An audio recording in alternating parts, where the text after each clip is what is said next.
Outros tentaram acomodar-se no salão. Em tempos antigos, pessoas eram sacrificadas aos deuses. A mesma prática está bem viva na FUG, ainda que os rituais fossem adaptados para os dias atuais. As leis da loja asseguravam que um membro deveria ser sacrificado para o demônio presidente cada ano. O resultado do sorteio fatal não importava se o membro estivesse acabado de entrar à loja ou se ele já estava por lá por muitos anos.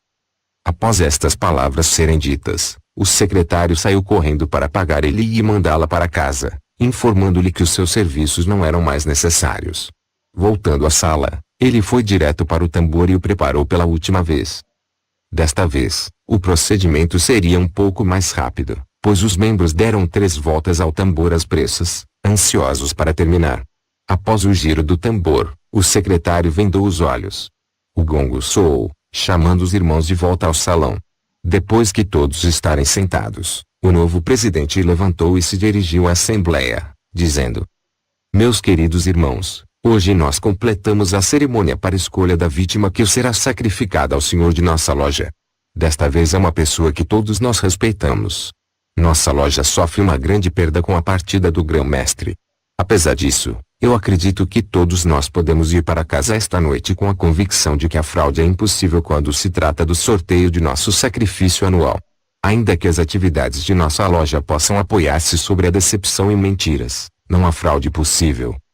O sorteio desta noite mostrou que as leis da loja são supervisionadas pelas elevadas forças do destino implacável. Quem não gostaria de ter tentado salvar a própria vida, como o grão-mestre fez? Os méritos de nosso antigo grão-mestre não serão diminuídos pelo seu comportamento. Seu nome ficará com aqueles dos mais honrados membros da história de nossa loja. Em conformidade com os estatutos da loja, qualquer membro que deixar a loja deve ser substituído por um novo. A substituição do irmão Silesius será iniciada esta noite. Nós ocuparemos minha antiga posição como secretário na próxima reunião. Irmão F recomendou um de seus amigos e assegurou-nos que ele garante a fidelidade do candidato e a discrição com sua vida particular. Irmão F, por favor, traga seu amigo. Um membro do círculo deixou a sala e voltou alguns minutos depois com um jovem rapaz. O novo grão-mestre o cumprimentou e deu boas-vindas a ele em nome da loja. Pedindo desculpas pela longa espera, o antigo secretário disse que havia surgido complicações imprevistas em relação a certos rituais. O estranho já havia concordado com as condições à admissão, portanto, isso era meramente um meio de jurá-lo e lhe dar um nome e um número. Para o novo membro foi dado o número 2 e o nome C.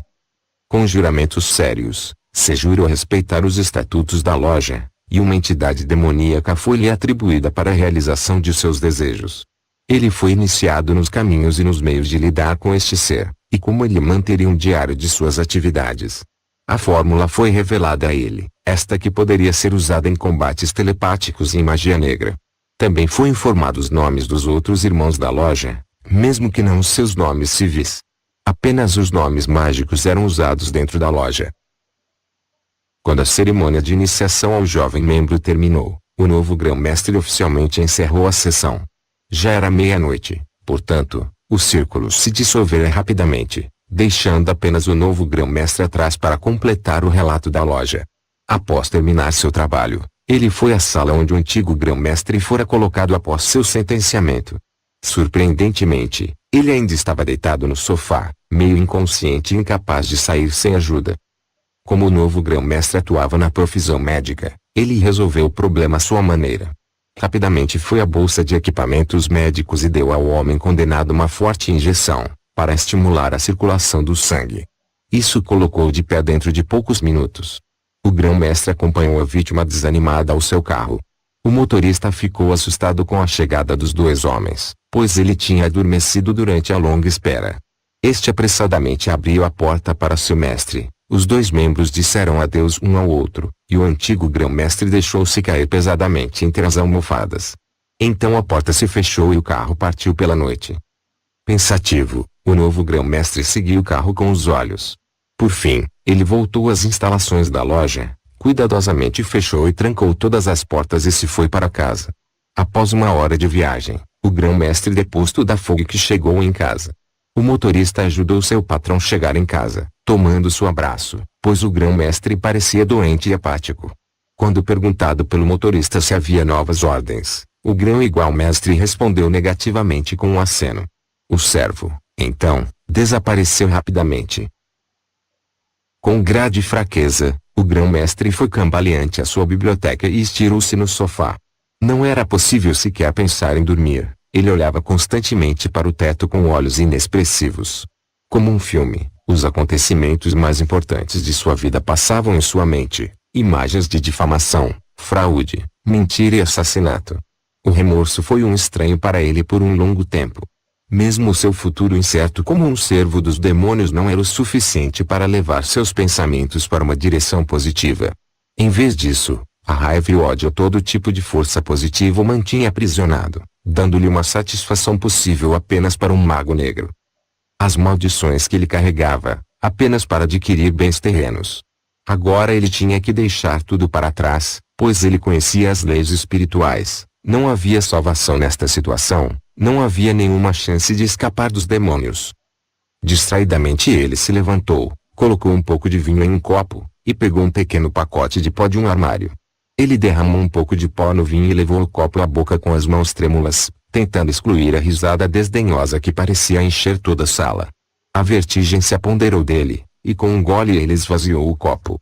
A sensação de queimação fez ele saltar por um momento, ficou lá vertiginoso, olhando para longe. Em seguida, o vidro escorregou de sua mão e essa espatifou. Ele cambaleou e caiu desfalecido no chão enquanto o veneno fazia seu trabalho. Assim terminara a vida do mago negro esse, executado pelas próprias mãos. CAPI com acento agudo TULVI.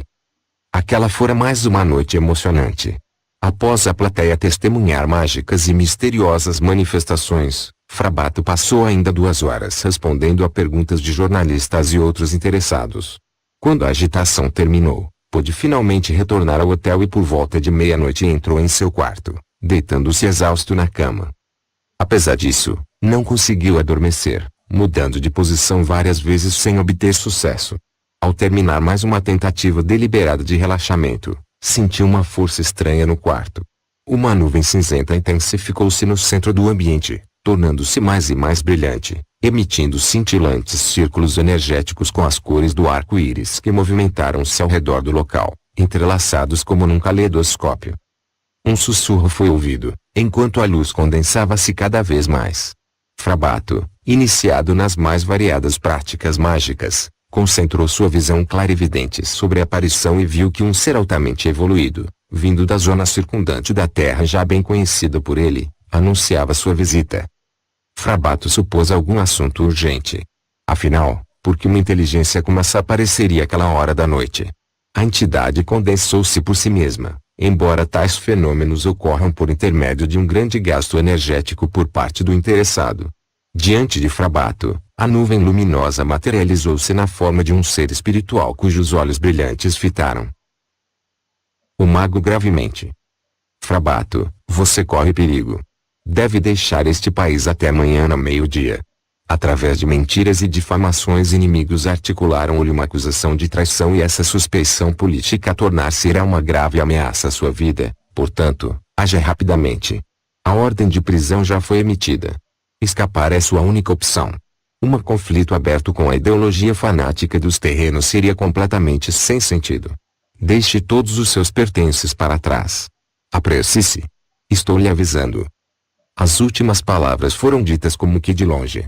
O ser dissolveu-se em uma névoa de luz que lentamente se dissipou. A sala ficou escura novamente e só uma fragrância agradável persistia, lembrando a estranha visita. Frabato, agora totalmente desperto, refletiu sobre as palavras daquela inteligência que ele conhecia intimamente e não tinha dúvidas de que a advertência fora baseada em algo muito real.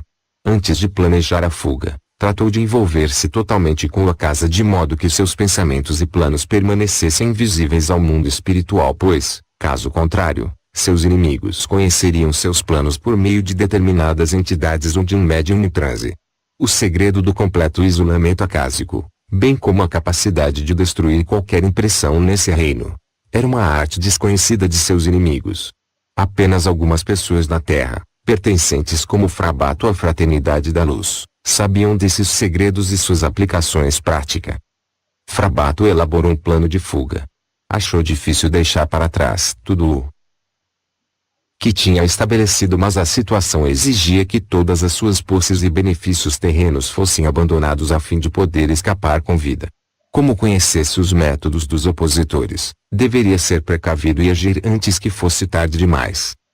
A madrugada já irrompia quando ele finalmente terminou seu plano.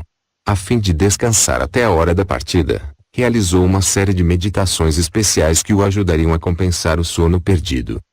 Às 7 em ponto lavou-se com água fria a fim de parecer revigorado e descansado.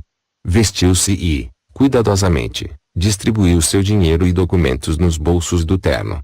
Pouco tempo depois dirigia-se ao restaurante do hotel para o café. Sentou-se numa mesa vazia e fez seu pedido. Planejara visitar o gerente do hotel em seu escritório, mas foi poupado do esforço, pois o gerente, como que guiado por bons ventos, adentrou o salão. Frabato acenou-lhe, convidando-o à mesa. O gerente, um simpático e prestativo cavalheiro, cumprimentou Frabato. Bom dia, senhor. Dormiu bem? Existe algo que eu possa fazer pelo senhor? Espero que esteja tendo uma estadia agradável. Frabato permaneceu em silêncio enquanto o gerente sentava-se e então disse: estou muito satisfeito com sua hospitalidade, com a comida e com o atendimento. Tenho certeza de que recomendarei seu hotel sempre que a ocasião surgir. Como sabe, pretendo ficar por mais 15 dias e gostaria de pagá-los antecipadamente, para que não duvidem de minha gratidão. Ele enfiou as mãos no bolso do paletó e entregou o dinheiro ao gerente, que prontamente fez um gesto indicando não haver necessidade de pré-pagamento, mas Frabato, insistente, dissuadiu-o a aceitar. Pouco depois o gerente trazia o recibo do escritório. Como estivesse acostumado aos hábitos gentis dos clientes, não suspeitou de nada. Tampouco ficou descontente com a antecipação, pois sempre havia aqueles que saíam sem pagar. Além disso, estava honrado com a presença contínua de Frabato, que em pouco tempo tornara-se uma celebridade. Tomando o recibo nas mãos, Frabato confidenciou: você sabe que estou sempre cercado por repórteres. Tenho um compromisso com um amigo e depois irei ao café perto do belisco da cidade. Estarei de volta em 2 horas. Caso alguém queira ver-me, por favor peça-lhe que vá embora. O gerente não tinha nenhuma razão para desconfiar e garantiu sua discrição a Frabato. Despediram-se. Pouco depois o mago desaparecia no trânsito da cidade.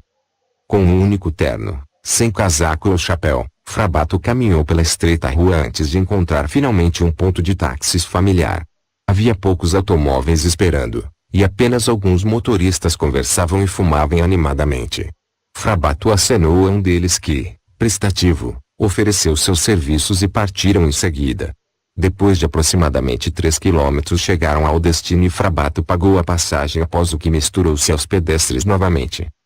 Conhecia outro ponto de táxis nas proximidades e percorreu o trajeto encontrando, ao final, apenas alguns carros disponíveis estacionados. Observou-os cuidadosa e silenciosamente para não levantar suspeitas, escolhendo o maior deles, com um motor de 6 cilindros. Acomodando-se no banco traseiro, sacou imediatamente uma nota de 100 marcos, a qual entregou ao motorista, dizendo: tenho pressa. Preciso chegar à fronteira rapidamente. Acabo de receber um telegrama dizendo que meu pai está morrendo e preciso voltar para casa o mais rapidamente possível. Pagarei o dobro, mas seja rápido. O rosto severo de Frabato, acompanhado da nota de 100 marcos, foram suficientes para convencer o motorista e em pouco tempo dirigiam-se à fronteira, o homem sequer suspeitara tratar-se de uma fuga. Enquanto o táxi avançava, 2 cavalheiros entravam no hotel em Dresden, perguntando pelo mago na recepção. O funcionário informou que Frabato retornaria por volta das 10h30. Ao invés de esperarem no lobby, permaneceram do lado de fora até o suposto momento do retorno do mago. Como isso não acontecesse, voltaram impacientes a fim de falar com o gerente, identificando-se: Departamento de Polícia Criminal. Pode nos dizer o paradeiro do Sr. Frabato? O gerente, que tinha sido desagradavelmente surpreendido no início, sentiu-se aliviado ao saber que estavam apenas procurando seu ilustre hóspede. Senhores, respondeu ele, Frabato não tem ideia de que o estão procurando. Esta manhã, pagou-me 15 dias de antecedência por sua hospedagem. Seu carro está na garagem, sua bagagem e roupas estão no quarto. Ele disse que iria a uma reunião no café perto da Torre Central. Certamente estará aqui em alguns minutos. Os dois senhores agradeceram ao gerente deixando-lhe um número de telefone que deveria ser acionado quando Frabato retornasse. Em seguida deixaram o hotel, apressando-se na direção do citado café.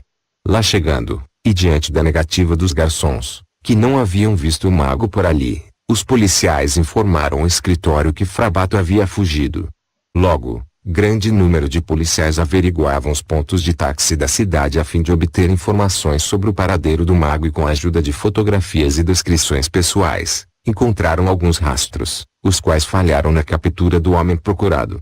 A polícia foi forçada a admitir, com relutância, que Frabato havia conseguido escapar deles.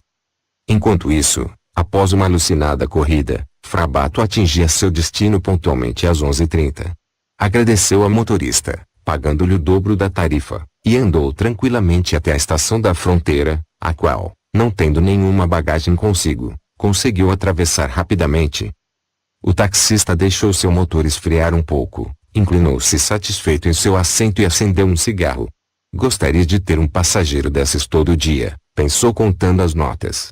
Frabato tinha visto livre já que adentrava seu país natal e mal cruzou o portão da fronteira quando os alto-falantes do lado alemão soaram. Advertência. Advertência. Todas as estações de fronteira do Reich alemão. O mágico de palco Frabato está tentando escapar das autoridades alemãs e deve ser impedido. Presume-se que esteja utilizando um táxi para fugir via fronteira. Uma descrição detalhada de Frabato seguiu-se, bem como um suspiro aliviado do mago, que caminhava em direção à cidade fronteiriça pensando, foi por um triz, mas consegui. Estava seguro agora em seu país natal, além de ter frustrado outro plano da loja Vogue. Seus bens, porém, tinham sido abandonados e ele teria que se adaptar a um novo estilo de vida. Não levava muito dinheiro consigo, mas o que tinha lhe seria suficiente por algum tempo. Enquanto almoçava no restaurante da estação, na pequena cidade, pensou sobre o que acontecerá há poucas horas e como pudera escapar com vida. Agradeceu a divina providência e uma hora depois estava em um trem expresso com destino à capital de sua terra natal. CAP com acento agudo TULVII. Frabato acordou em seu quarto de hotel, bastante preocupado com o rumo da história. A incapacidade crônica da humanidade de vislumbrar pensamentos positivos e transformá-los em ações se tornava cada vez mais difundida. A perseguição política, juntamente com a tortura e o assassinato, havia se tornado a ordem do dia e logo nos conduziria a uma orgia de destruição. Com seus olhos espirituais, Frabato podia ver o desenrolar dos acontecimentos numa casa, mas as leis imutáveis do silêncio não lhe permitiam discutir estes assuntos em público. Seu próprio destino, também, tomaria um rumo trágico, ele não seria autorizado a usar seus poderes mágicos para alterar seu fado, pois cada ser no universo é limitado pelas leis do karma. Ele sentia algum consolo, contudo, no fato que a providência divina o sustentaria durante este tempo de perseguição. Ele sabia que era protegido pelos irmãos de luz, de modo que pudesse realizar sua missão na Terra. Para livrar-se destes pensamentos deprimentes, ele refugiou-se, durante alguns minutos, numa meditação especial. Então, tomou um banho e logo depois deixou o hotel, completamente renovado. Os habitantes da metrópole pareciam ter feito pressa e velocidade seus slogans, pois já havia alvoroço e pressa em muitas ruas da cidade. Frabato escolheu um restaurante numa rua tranquila para seu café da manhã. Na mesa ao lado, 3 cavaleiros estavam engajados numa conversa animada. Ao contrário de seu hábito costumeiro, Frabato pegou um jornal para se familiarizar com o novo meio. Ele não tinha pressa, até agora, pois não tinha planos para o futuro. Ao ler o jornal, ele ouviu um pouco da conversa na mesa ao lado, especialmente porque uma dos 3 cavaleiros estava explicando seu ponto de vista bastante alto e com bastante entusiasmo. O interesse de Frabato foi bruscamente ativado enquanto percebeu que metafísica e espiritismo constituíam o assunto da conversa. Ele começou a assistir os 3 homens discretamente, embora sem fazer uso de sua clarividência, deduzindo que uma dos cavaleiros era um cientista, enquanto que os outros 2 eram homens de negócio. Depois de ouvir as opiniões deles por algum tempo, Frabato foi incapaz de suprimir um sorriso, já que tantas ideias confusas e bastante erradas haviam sido misturadas. Um dos homens passou a olhar para Frabato e tomou ciência de seu sorriso indulgente. Por um momento o homem foi incapaz de se decidir entre duas possibilidades. Ou este senhor sorrindo na mesa ao lado sabia mais sobre o assunto da conversa que os locutores em questão, ou ele acha este assunto uma idiotice. Finalmente, ele decidira que a primeira era o caso, apesar do fato que a aparência de Fra Bato não pendia para qualquer conclusão definitiva. Ele parecia como um homem médio, um cara na rua. Durante uma pequena pausa na conversa, o homem que estava observando Fra Bato sussurrou alguma coisa para seus amigos. Os outros dois olharam para Fra Bato e, em seguida, assentiram. O primeiro cavalheiro se levantou imediatamente e se aproximou da mesa de Fra Bato. Perdoa-me por incomodá-lo, senhor, mas parece que você é um especialista em ocultismo. Permitam-me, portanto, convidar-te a participar de nossa conversa. Meu nome é K, e sou um fabricante de instrumentos ópticos. Fra Bato aceitou o convite de um modo amigável. Tendo se apresentado, se sentou na mesa vizinha. Mr. K introduziu seus parceiros, Sr. P, um gerente bancário, e o professor G, um doutor em química. O professor era incapaz de controlar sua curiosidade. Sr. Fra Bato, você não é o clarividente e o ocultista que muitos jornais têm informado já há algum tempo. Se esse for realmente o caso, então eu devo considerar como boa sorte encontrá-lo aqui. Fra Bato, que agora percebera que não poderia passar desapercebido nesta cidade, acenou para o professor, dizendo: Sim, eu sou aquele que você leu nos jornais. Você realmente é sortudo em me encontrar aqui, pois, estritamente falando, minha presença aqui é preferivelmente involuntária. Eu não tencionava rir de vocês, no entanto, alguns de seus pontos de vista sobre metafísica não estão exatamente corretos. Naturalmente, os cavaleiros queriam saber o porquê de Fra Bato vir à cidade involuntariamente. Fra Bato contou-lhes toda a história e, chocados, eles prometeram ajudá-lo com tanto que pudessem. Todos o convidaram para suas casas, e, visto que Fra Bato não havia fixado planos, ele decidiu dedicar as 3 noites seguintes às suas novas amizades. Uma das noites implicaria numa pequena festa com alguns amigos e conhecidos. Fra Bato tomou isso como um ato do destino e benevolentemente concordou. Na realidade, mais tarde ele encontrou tanto apoio neste círculo que ele foi capaz de superar sua situação desesperadora. Em primeiro lugar, os cavaleiros perguntaram-lhe muitas questões sobre os fenômenos ocultos, que Fra Bato respondeu tão claramente quanto possível. No entanto, ele frisava que havia uma grande quantidade de conhecimento no campo que só poderia revelar-se para um verdadeiro praticante. Os 3 homens logo admitiram que tinham visto as coisas por uma perspectiva errada. Depois de 2 horas passadas, eles começaram a discutir o problema do destino. O professor era da opinião que não havia eventos pré-determinados, mas que o homem era o arquiteto de seu próprio destino. Embora o professor desse boas razões para corroborar seus pontos de vista, Fra Bato respondia com risos divertidos. Professor, disse ele, uma pessoa deve viajar por vários caminhos ao longo do caminho espiritual e obter uma certa maturidade em seu desenvolvimento antes que possa se tornar o mestre de seu próprio destino. Além do mais, esta pessoa deve ser apta a sustentar sua maturidade em todas as circunstâncias possíveis. Dizendo em poucas palavras, deve-se obter um equilíbrio espiritual, astral e físico caso alguém deseje tomar as rédeas de seu destino. Se você pensa que alcançou tal nível de maturidade e que possa determinar seu destino por si mesmo, eu lhe darei uma pequena demonstração da influência do destino sobre os homens. Houve uma pausa. Os 3 cavaleiros olhavam Fra Bato, boquiabertos. Podia-se ver no rosto do professor que ele estava muito perturbado, pois este sempre dava o tom naquele pequeno grupo e agora se sentia um pouco rebaixado. Fra Bato percebeu isso e disse, com benevolência: Eu não desejo negar que você tem grande conhecimento teórico. Você leu bastante, mesmo em línguas estrangeiras. Você tem uma grande biblioteca, e você publicou artigos sobre metafísica em diversas revistas estrangeiras, que lhe deram renome, tal como alguma espécie de autoridade. Todavia, nas ciências ocultas há uma grande diferença entre mero conhecimento e experiência prática. O professor ficara bastante surpreso que Fra Bato sabia sobre ele. Curioso, ele respondeu: Sr. Fra Bato, se o que você diz é verdade, ficaria muito contente em ver você produzir alguma evidência da influência do destino. Perdido em pensamentos, Fra Bato olhava fixamente para frente. Seus olhos vagos assumiram um olhar peculiar. Sua consciência não estava claramente focada em seu ambiente. Esta condição durou pouco tempo. Então, Frabato piscou os olhos como se despertasse de um sono profundo, sorriu ao professor, e disse: Eu acabei de olhar para seu futuro com meus olhos espirituais. Com a ajuda de um evento pequeno, vou provar-lhe a influência do destino. Se Volk estiver em qualquer lugar menos a Torre Pulver à meia-noite hoje, você provará que está apto a dominar seu destino. Vamos esperar e ver se está dentro de seu poder resistir ao seu destino. O semblante do professor exudava ironia e arrogância enquanto ele replicava: Aposto qualquer coisa que eu não estarei na Torre Pulver à meia-noite. Frabato fingiu não ouvir estas palavras, e mudou de assunto, confirmando as datas dos convites. Todos tomaram outro copo de vinho, logo em seguida, se despediram todos. Quando saiu do restaurante e entrou num táxi, o professor G sentia-se bastante peculiar. Para um homem solteiro, vivia em grande estilo, pois residia numa casa grande e tinha vários funcionários.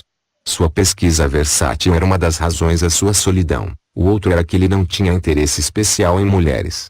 Ainda assim, se envolvia em casos amorosos, de tempos em tempos, mas sempre querendo ficar livre das obrigações inerentes à vida familiar. Chegando em casa, ele encontrou várias correspondências. Simplesmente, as tocou levemente. Ele rabiscou algumas notas em algumas cartas, mas postergou suas respostas para uma data posterior. Ele não era capaz de libertar-se do mau humor que o assediava no restaurante, pouco antes do fim da conversa. Ele nunca teria admitido, porém, que a sua vaidade ofendida que causava o seu mau humor. Que tipo de homem era este Frabato? Ele imaginava. Durante sua primeira reunião, o mago foi capaz de descrever muitos detalhes da casa do professor. Era como se ele já estivesse lá. Frabato provará estar errado sobre hoje à noite, disse para si mesmo. Eu mostrarei a ele que sou dono do meu destino.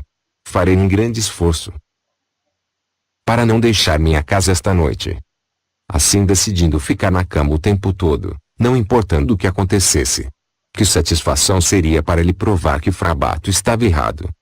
Sua própria autoestima cresceria e, além disso, ele verificaria a validade e a incontestabilidade das opiniões filosóficas dele. Um olhar ao relógio fez ele perceber que já era 15. Por isso seu estômago estava reclamando tão energicamente. Pois não havia almoçado ainda. Depois de comer algo, ele tentou trabalhar num relatório que seria enviado a uma revista estrangeira. Todavia, ele tinha bastante dificuldade para se concentrar, pois as palavras de Frabato continuavam incomodando sua alma como um verme. Tinha medo que o mago estivesse certo no final. Às 5 horas, os pensamentos de G ainda estavam ocupados com o Frabato. Para livrar-se desta situação irritante, foi para a cama e decidiu não se levantar antes da manhã seguinte. Mas a seu interior inquieto não o deixaria dormir. Nervoso, ele se virava na cama. De repente, um funcionário bateu em sua porta para informá-lo que um grupo de artistas conhecidos vieram visitá-lo e que agora estavam esperando no saguão. O professor G tinha boas conexões com o mundo artístico, além de suas atividades acadêmicas, ele também era um crítico de teatro. Os visitantes pareciam ter tomado alguns copos de vinho em algum lugar e estavam todos ligeiramente embriagados. Quando o servo voltou e informou que o professor não estava se sentindo bem e, portanto, tinha ido para a cama cedo, eles não puderam ser retidos e literalmente invadiram o quarto dele. Qual é o problema com você, meu velho, arrastando-se na cama a esta hora do dia? Você não está doente. Você precisa de uma pequena mudança.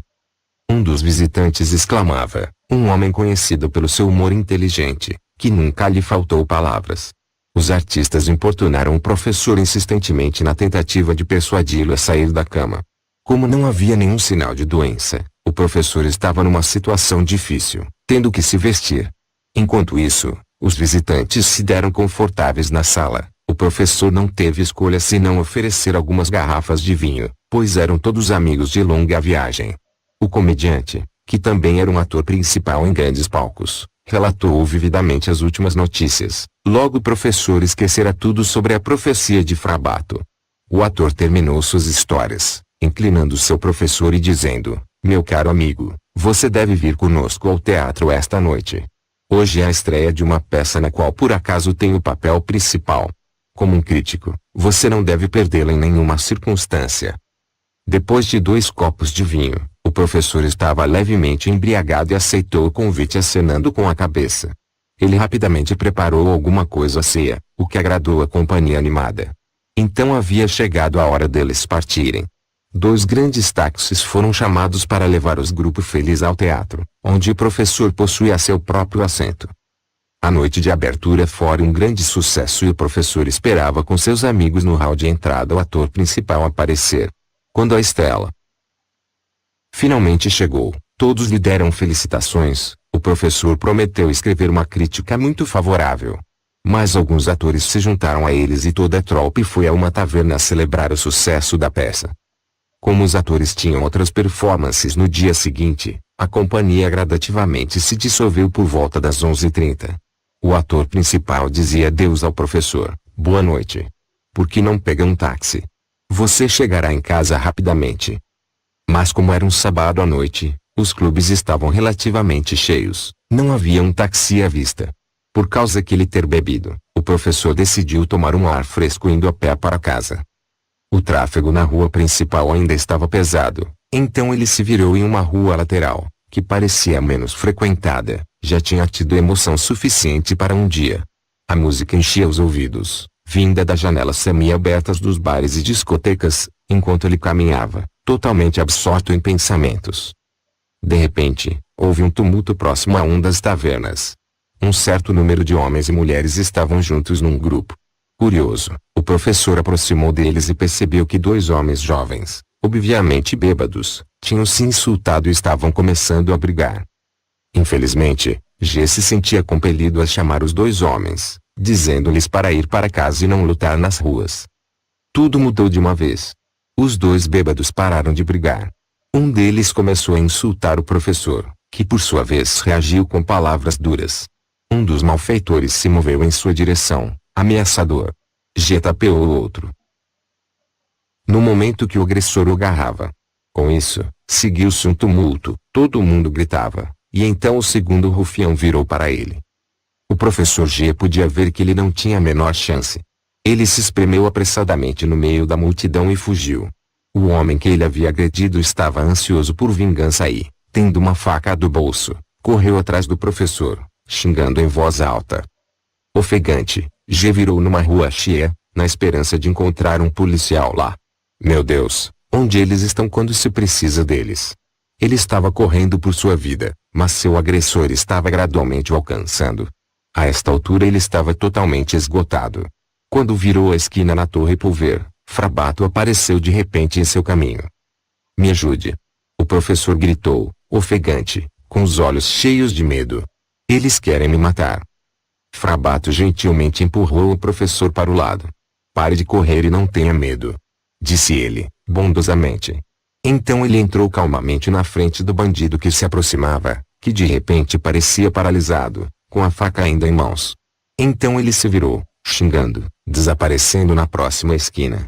Frabato havia mudado a situação em benefício do professor com o uso das palavras cabalísticas. Frabato então virou seu professor, cuja cabeça a esta altura estava límpida, mas cujos membros ainda estavam cheios de terror. Um pouco gago, ele disse a Frabato: se você não tivesse aparecido, eu seria um cadáver agora. Frabato bateu em seus ombros e, apontando para o relógio, disse: querido professor, você não parece ser realmente o mestre de seu destino, pois de outra maneira não estaria aqui nesta hora. As coisas saíram como previ. Espero que você esteja agora convencido que não se pode ser o mestre de seu destino se ainda é incapaz de controlar todas as circunstâncias e levá-las na direção de sua escolha. E agora você perceberá que é preciso alcançar o que eu chamo de equilíbrio mágico, a fim de conseguir isso. G percebeu que tinha sido vencido. Ele pediu desculpas por ter sido um tolo, nomeando sua vaidade como a culpada.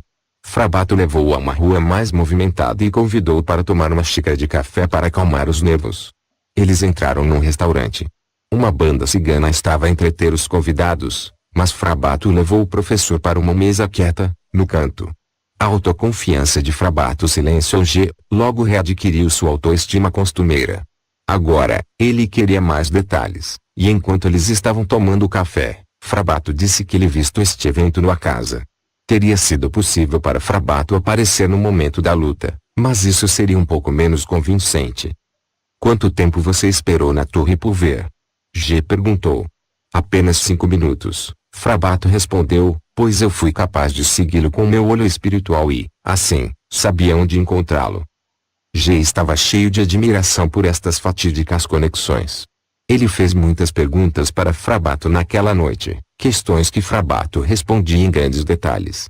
Por último, as duas corujas noturnas aventuram-se demais, prometendo se encontrar novamente na noite seguinte. De cá, ambos tomaram um táxi para casa. A noite caíra. Os preparativos para a grande festa foram concluídos na casa de cá. Amigos e conhecidos de cá, todos interessados em ciências ocultas, se reuniram cedo. Frabato era conhecido por muitos dos convidados pelas notícias de jornais, e, portanto, muitos estavam ansiosos para conhecê-lo pessoalmente. K já telefonara a G de manhã para descobrir sobre os acontecimentos da noite anterior. O professor falou apenas brevemente, mas prometeu dar um relato detalhado da história à noite. Um carro após o outro chegava, trazendo os convidados. O anfitrião ficava sempre muito contente em ser o centro de grandes eventos sociais. Um grupo misto de industrialistas, escritores, artistas e jornalistas estavam reunidos. Às 7h30, K cumprimentou os seus convidados com poucas palavras, anunciando que Frabato chegaria às 8 horas. Ele perguntou ao amigo G sobre sua experiência. O professor contou a sua história de modo impressionante e exaustivo, de acordo com a profecia de Frabato. Seus relatos sobre a noite passada exaltavam a expectativa de todos sobre Frabato, pois muitos dos convidados queriam lhe pedir por conselhos relativos a assuntos pessoais. Quando sua chegada foi finalmente anunciada pelo dono da casa, houve silêncio imediato. K introduziu Frabato, apresentando-o com poucas palavras, servindo o jantar ao mesmo tempo, de modo a criar um clima casual. O anfitrião não poupou gastos, foram servidos aos convidados as bebidas mais requintadas e uma larga seleção das melhores comidas. Frabato tomou lugar de honra na ponta da mesa e fez uso desta oportunidade para estudar cada um dos convidados discretamente. Até o momento a mesa estava limpa. Frabato já tinha uma ideia dos pensamentos mais secretos deles, embora tivesse a impressão de não estar interessado em nenhuma pessoa em particular. Então, enquanto a parte mais interessante da noite começava, K estava preocupado que seus convidados pudessem iludir Frabato. Frabato veio ao seu socorro e subiu para agradecer o seu anfitrião pelo convite, louvando sua excelente hospitalidade e expressando quão satisfeito ele estava por muitos amigos da casa estarem interessados nas ciências ocultas. K ficou claramente satisfeito com estas palavras, e começou a contar a todos como ele teve a chance de conhecer Frabato. Cerca de meia hora de conversa havia passado, e alguns dos convidados começaram a ficar ansiosos, achando que seria impossível trocar uma palavra com Frabato naquela noite. Em cima disso, muitos deles esperavam manifestações sobrenaturais. Frabato pediu por uma xícara de café e, enquanto agitava o açúcar, começou a falar. Senhoras e senhores, muito de vocês já ouviram sobre espelhos mágicos e bolas de cristal. Um verdadeiro iniciado, porém, é capaz de usar qualquer tipo de líquido como um espelho mágico, mesmo um copo de café. Uma atriz estava perto de fazer-lhe uma pergunta quando Frabato pediu para que ela fizesse silêncio. Eu sei que você está prestes a perguntar se sua performance amanhã será um sucesso, já que você está atuando num papel novo e que tem cometido alguns erros no ensaio geral. Ele olhava sua xícara de café com concentração intensa, como se estivesse lendo o evento diretamente da xícara, embora, de fato, a superfície escura simplesmente lhe permitia olhar o futuro com seus olhos espirituais. Pode ter certeza, ele continuou. Será um grande sucesso e haverá muitos aplausos para você. A atriz ficou agradavelmente surpresa e, sabendo que Frabato era capaz de ler seus pensamentos mais secretos, ela se sentiu incapaz de dizer uma única palavra. Em qualquer caso, ela estava muito satisfeita com o que ouvira. Ninguém precisará dizer uma palavra a mim, continuou Frabato. Direi a todos o que o destino vos reserva. Então, ele se dirigiu a um dos empresários num tom sério. Seu futuro parece ermo, pois, o acordo que assinou há 2 dias falirá você. O cavalheiro em questão tinha, de fato, assinado tal acordo, E agora ficava profundamente chocado ao ouvir esta profecia. Infelizmente, o que Frabato havia declarado em breve se tornaria realidade. Do mesmo jeito, Frabato revelou o futuro próximo a todos os convidados. Quando todos já tinham feito suas perguntas e uma rapariga estava prestes a fazer outra pergunta, Frabato colocou seu dedo indicador da mão direita na boca para indicar silêncio. Imediatamente, todos ficaram quietos, observando Frabato com curiosidade. O mago estava olhando a um canto da sala como se ele percebesse algo de extraordinário aí. Por alguns segundos, seu rosto assumiu uma expressão de distração, então ele inalou profundamente e, voltando-se a cá, disse: Meu querido amigo, não é correto você deixar sua irmã caçula sozinha lá em cima no quarto. Você disse para ela sobre mim hoje, e ela está bastante ansiosa para falar comigo também. Você não precisa ter vergonha de colocar sua irmã doente entre nós, pois a doença não é uma vergonha. Posso vê-la chorando amargamente. As palavras de Frabato tanto surpreenderam K como acabrunhou profundamente. Ele fez uma covarde confissão que não tencionava deixar sua irmã doente misturada com os convidados, com o receio de que o ambiente a estragasse. Isso, segundo ele, tinha sido a única razão por sua decisão. Agora ele estava bastante abalado por isso não ter permanecido escondido de Frabato. Se nenhum dos presentes tiver qualquer objeção, K agora traria sua irmã. Sua sugestão foi aceita de forma unânime, e duas senhoritas voluntariamente ajudaram a garota debilitada a se vestir. K foi até sua irmã com as duas senhoritas. Ela estava deita em sua cama com os olhos cheios de lágrimas. Helen, a irmã de K, sofreu uma hemorragia cerebral há 6 meses e ficou paralisada do lado direito desde então. Os melhores médicos tentaram tratá-la, mas ainda não havia esperança de cura. Ela tinha apenas 23 anos de idade. K disse a sua irmã o que havia acontecido e pediu a ela para passar o resto da noite com Frabato e os outros convidados. Por causa de sua incapacidade, Helen se recusou no começo. Mas quando as senhoras ofereceram ajuda, a curiosidade e a expectativa derrotaram Helen, que aceitou se juntar a K. Este deixou o quarto, e as senhoras começaram a vestir Helen, carregando-a a escada abaixo numa cadeira. Todos os presentes acolheram-na cordialmente e ela sorriu com prazer quando lhe foi dado o lugar de honra junto a Frabato. Para continuar a festa, Frabato realizou alguns eventos interessantes que tinha experimentado em suas numerosas viagens. Os convidados ouviam atentamente, mas secretamente esperando mais uma prova das habilidades de Frabato e, consequentemente, estavam cheios de expectativa. Frabato não deixou de notar, pois o pensamento de todos eram vistos pelos seus olhos espirituais. Sem deixar isso notável, ele estava se ocupando com o destino de Helen. Em sua mente, Frabato pedia à divina providência permissão para curar Helen, como se vindo do seu interior. Ele recebeu uma resposta do abismo insondável: você pode ajudá-la, cure-a. Frabato agora interrompia seu relato. Com todos os olhos fixados firmemente nele, ele agarrou as mãos de Helen e olhou por alguns segundos. Helen caiu num sono profundo na mesma hora. Ninguém se mexia. Cerca de 2 minutos depois, Helen começou a respirar profundamente, seus cílios piscavam suavemente. Então ela estava acordada novamente. Frabato ainda estava segurando as mãos dela quando disse baixinho: você está boa novamente. Como se sente? A rapariga olhou em volta do círculo cheia de dúvidas. Então, com hesitação, levantou o braço direito e moveu os dedos. Ela se abaixou e esticou a perna direita. Estava feliz por trás de toda a compreensão. Agora, você pode usar as 2 pernas de novo, disse Frabato com um sorriso. Quando ela se levantou, ainda bastante instável em seus movimentos, Frabato a segurou pelo braço e a acompanhou enquanto ela dava seus primeiros passos. Então ela passou a andar sozinha, com cautela, temendo que ainda pudesse voltar à velha condição. Não até ter andado alguns metros sem ajuda de ninguém que Helen ficou convencida de que tinha sido completamente curada. Lágrimas de alegria brilhavam em seus olhos enquanto todos felicitavam ela por esta cura inesperada. Enquanto os convidados estavam compartilhando a felicidade de Helena, Frabato silenciosamente foi até o bar. Desta forma, ele poderia evitar qualquer lisonja. Ser um santo era a última coisa que ele queria.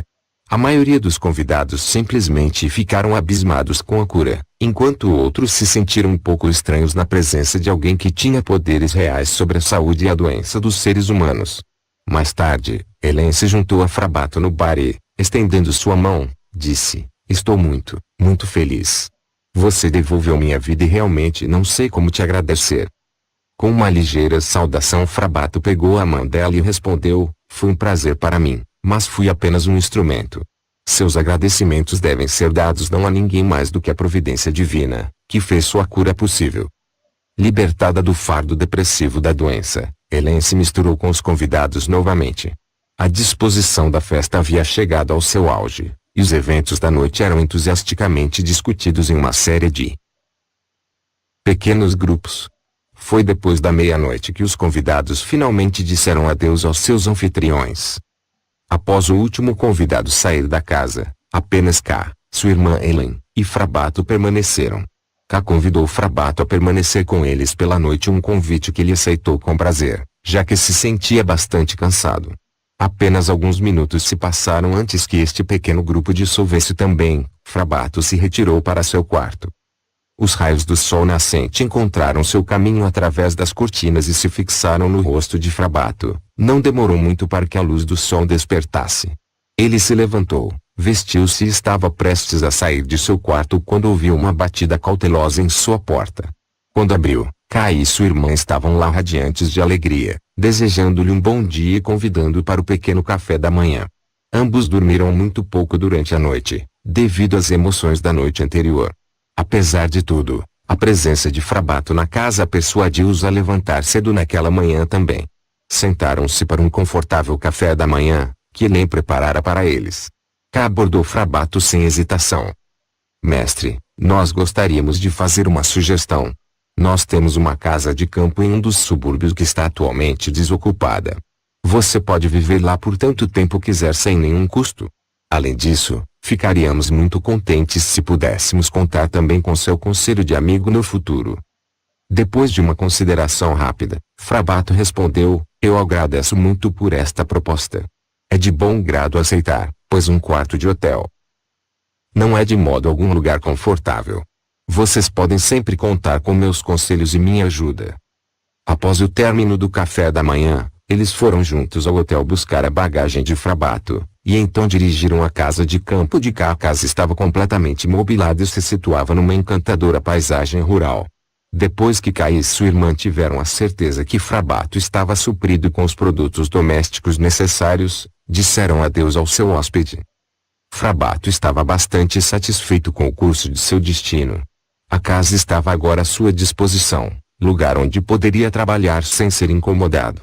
Ele tinha se familiarizado com algumas das pessoas mais influentes da cidade, que ajudariam sem dúvida, financeiramente também. No conjunto, o destino estava lhe mostrando seu lado feliz.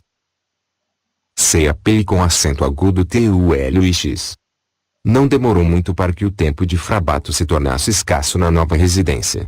Escrevia comentários sobre metafísica para várias revistas, repórteres vinham visitá-lo com frequência, e cada vez mais era solicitado para ajudar os enfermos. Como também fosse versado na arte da cura, era capaz de resolver satisfatoriamente muitos casos, desde que as leis do karma lhe permitissem fazê-lo. Ao final de um dia extenuante, e após atender o último paciente, Frabato preparava-se para o dia seguinte quando a campainha anunciou outro convidado. Na sala de recepção, recebeu o professor G, um visitante regular com quem discutia vários assuntos relacionados às ciências ocultas. Frabato saudou cordialmente dizendo: tive muitos visitantes hoje e ainda não pude relaxar. Gostaria de me acompanhar num passeio ao ar livre. O tempo está ótimo e um pouco de ar fresco não nos fará mal algum. O que acha? Minutos depois caminhavam em direção a uma floresta próxima rodeada por campos e prados. O sol já se escondia perdendo a força abrasadora, mas o calor ainda fornecia à paisagem um ar agradável. Como em visitas anteriores, G preparara uma série de perguntas sobre problemas ocultos que como sempre seriam respondidas pacientemente pelo mago. Naquele dia as questões versaram sobre seres elementais e espíritos da natureza, os quais Frabato detalhou ao professor, explicando-lhe os vários tipos bem como os métodos de trabalho destes seres, tanto na natureza quanto nos seres humanos, pontuando também que os elementais eram especialmente afeiçoados aos amantes da natureza. Caminharam silenciosamente por algum tempo, envoltos em pensamentos e rodeados pelas vozes do ambiente. Embora o sol desaparecesse gradualmente por trás do horizonte, nenhuma nuvem podia ser vista no céu alaranjado. Sei que no fundo você é um grande cético, provocou Frabato, sendo um teórico. Sei que encontra ainda dificuldades em entender os poderes de magia. Como pode ver, o dia não parece estar chuvoso. Apesar disso, utilizarei a magia cabalística da natureza, a fim de trazer alguma chuva em curto espaço de tempo. Isto é para convencê-lo da eficácia desta ciência. Inacreditável, retrucou G, mas já que nenhum segredo parece estar escondido de você, eu naturalmente adoraria se pudesse demonstrar-me com um exemplo essa poderosa magia natural. Frabato esboçou um sorriso, pois sabia ser o controle daquele tipo de magia uma habilidade perfeitamente normal aos magos. Você verá, disse ele a G, nada é impossível ao ser humano que está unido com a divina providência. No entanto, o verdadeiro adepto sempre se moverá dentro das ordens divinas, pois é totalmente responsável por tudo o que faz. Quanto mais perfeito o desenvolvimento de um iniciado, maior será seu respeito por essas forças e pelos magníficos segredos do cosmos. Não vou fazer chover apenas para convencê-lo, mas também para satisfazer a natureza, a qual tem desejo por água. Observe o céu cuidadosamente e permaneça em silêncio até que eu fale novamente. Os dois andarilhos sentaram-se na grama observando a vastidão da paisagem. Não havia ninguém nas proximidades, o que deixava-os completamente solitários e sem perturbações. Frabato assumiu uma Zana Yogi, cruzando as pernas e mantendo a coluna ereta. Com os olhos fechados, manteve-se imóvel, enquanto G examinava atentamente o local e de vez em quando lançava um olhar tímido para Frabato. Talvez uns 5 minutos tenham se passado até a figura do mago voltar à vida. Ele abriu os olhos e esticando as pernas voltou-se para G, perguntando-lhe: Bem, você notou algo extraordinário? Na verdade G já notara uma tensão crescente no ar, sinal de uma promissora tempestade. O vento estava cada vez mais forte e quando Frabato começou a falar com ele, as nuvens apareceram pela primeira vez no horizonte, fazendo G apontar para o céu, espantado. Olhe! As nuvens estão se formando. É realmente fenomenal que você tenha todos esses poderes à disposição. Sem conhecê-lo de perto, ninguém nunca imaginaria suas habilidades. Não é necessário ao verdadeiro mago, interrompeu Frabato, fazer uma demonstração de seu conhecimento e habilidades.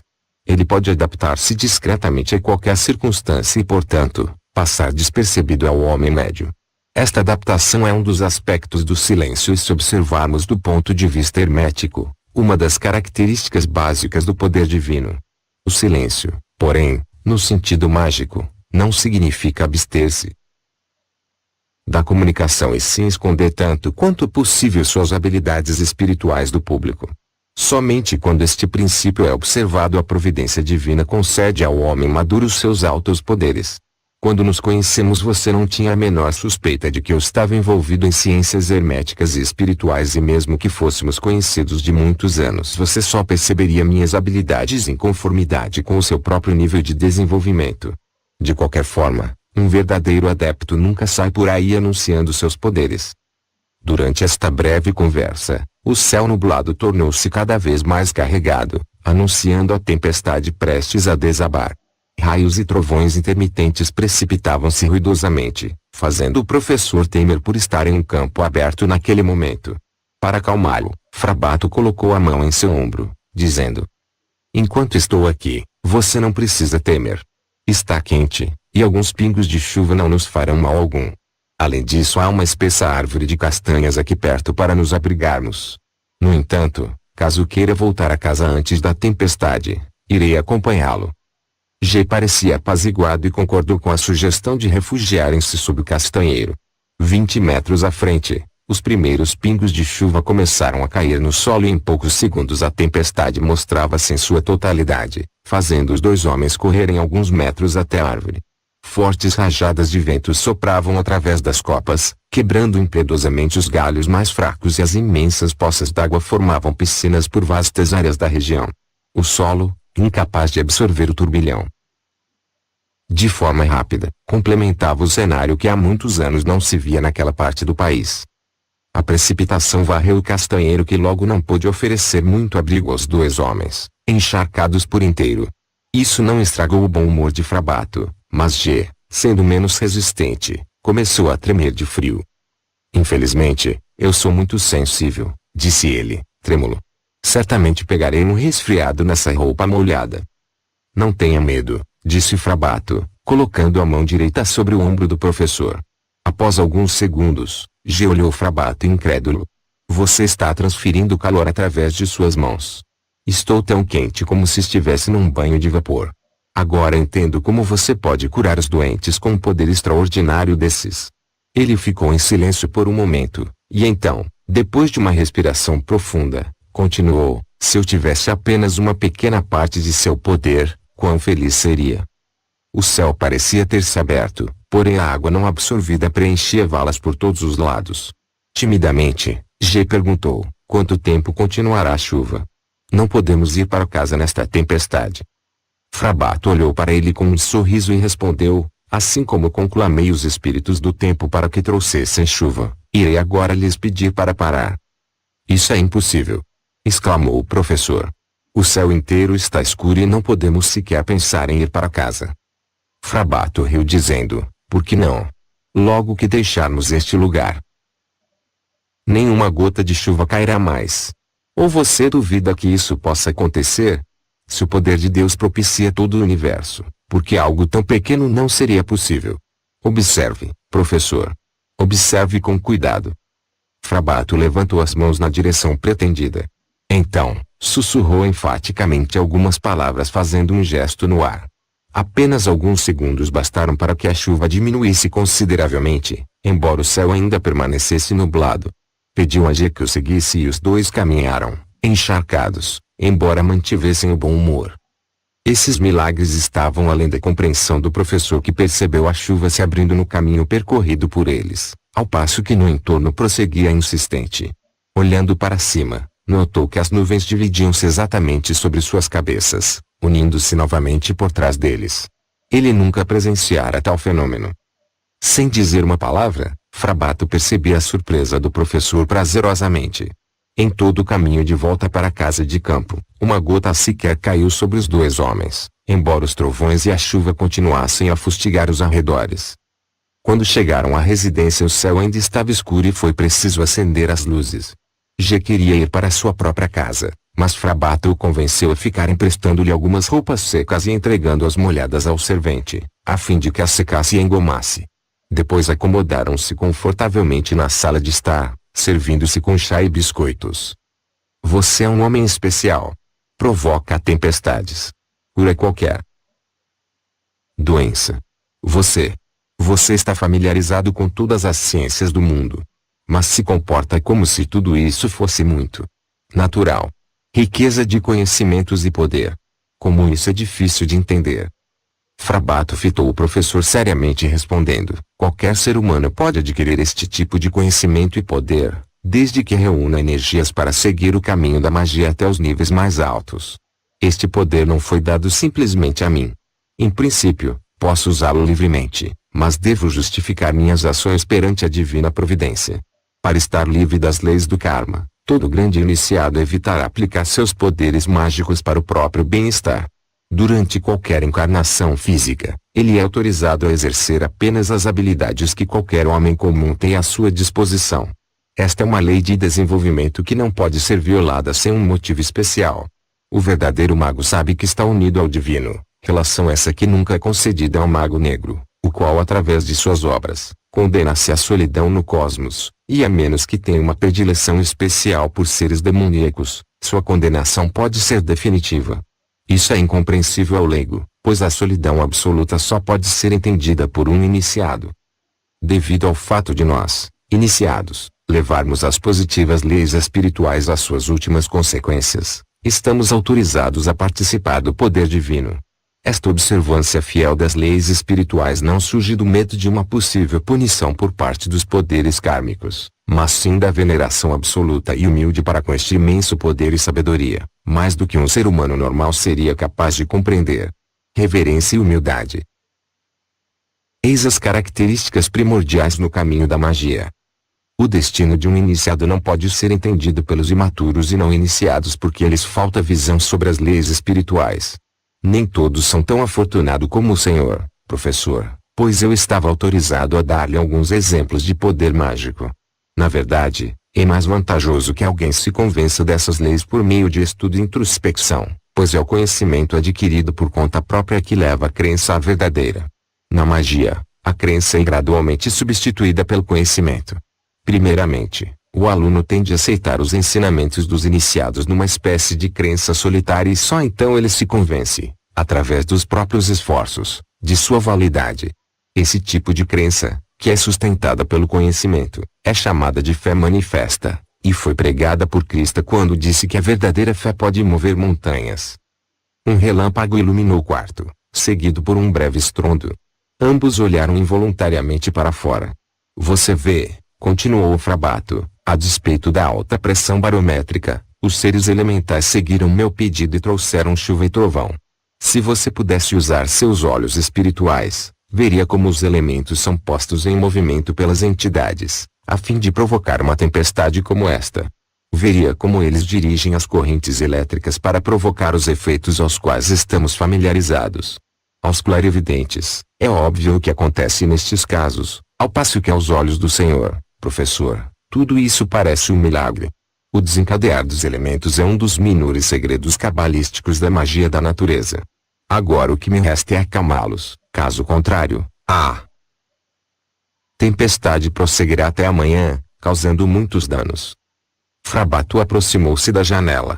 Seus olhos miravam o horizonte quando murmurou algumas fórmulas ininteligíveis ao professor e em alguns instantes, a chuva cessou, as nuvens se abriram lentamente e o céu estrelado tornou-se visível fazendo a natureza respirar renovada.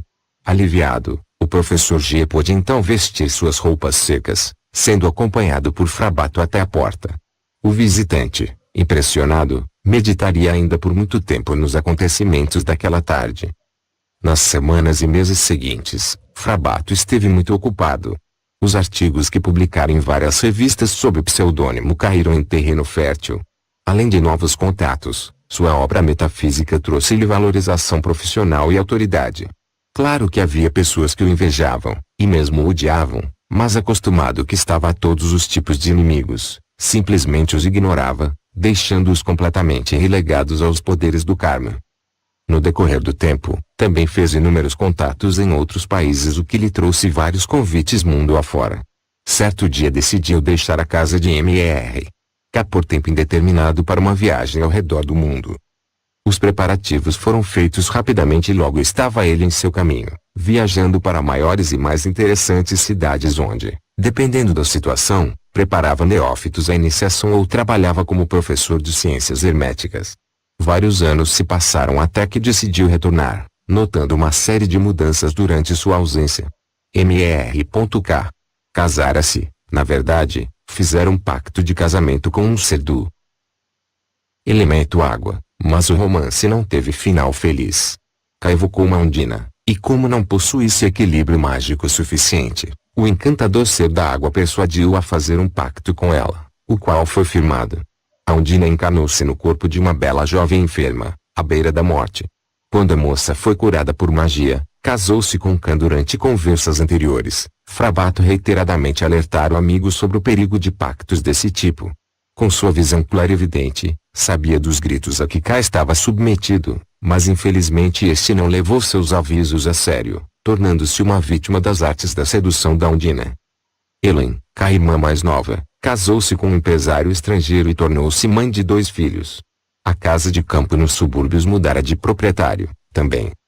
Assim, como Frabato sentisse que suas antigas amizades distanciavam-se, decidiu voltar para sua cidade natal, onde estabeleceu residência passando a levar uma vida reclusa por vários anos. Enquanto isso, o materialismo cientificista e o fanatismo político espalhavam-se pela Europa. Aqueles que nutriam interesse ou possuíam algum envolvimento com as ciências herméticas e ocultistas corriam grande perigo. Os horrores da guerra ainda ceifariam a vida de milhões de pessoas por vários anos. CAP com acento agudo TULX. A lua brilhava calma e suavemente, sua luz passava através da janela da biblioteca de Frabato, iluminando sua figura enquanto sentado imóvel, absorto em meditação.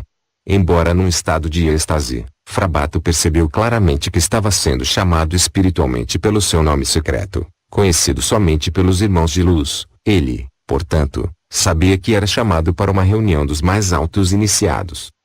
A Irmandade da Luz é uma entidade espiritual que consiste nos mais altos iniciados de nosso sistema cósmico. Apenas quem é capaz de dominar e praticar as 3 primeiras folhas do livro da sabedoria tem acesso a esta Irmandade. Desde o início da evolução espiritual humana, aqueles que alcançaram o mais alto nível de perfeição mágica e ainda não conscientemente dissolveram sua individualidade, encontram-se nesta organização.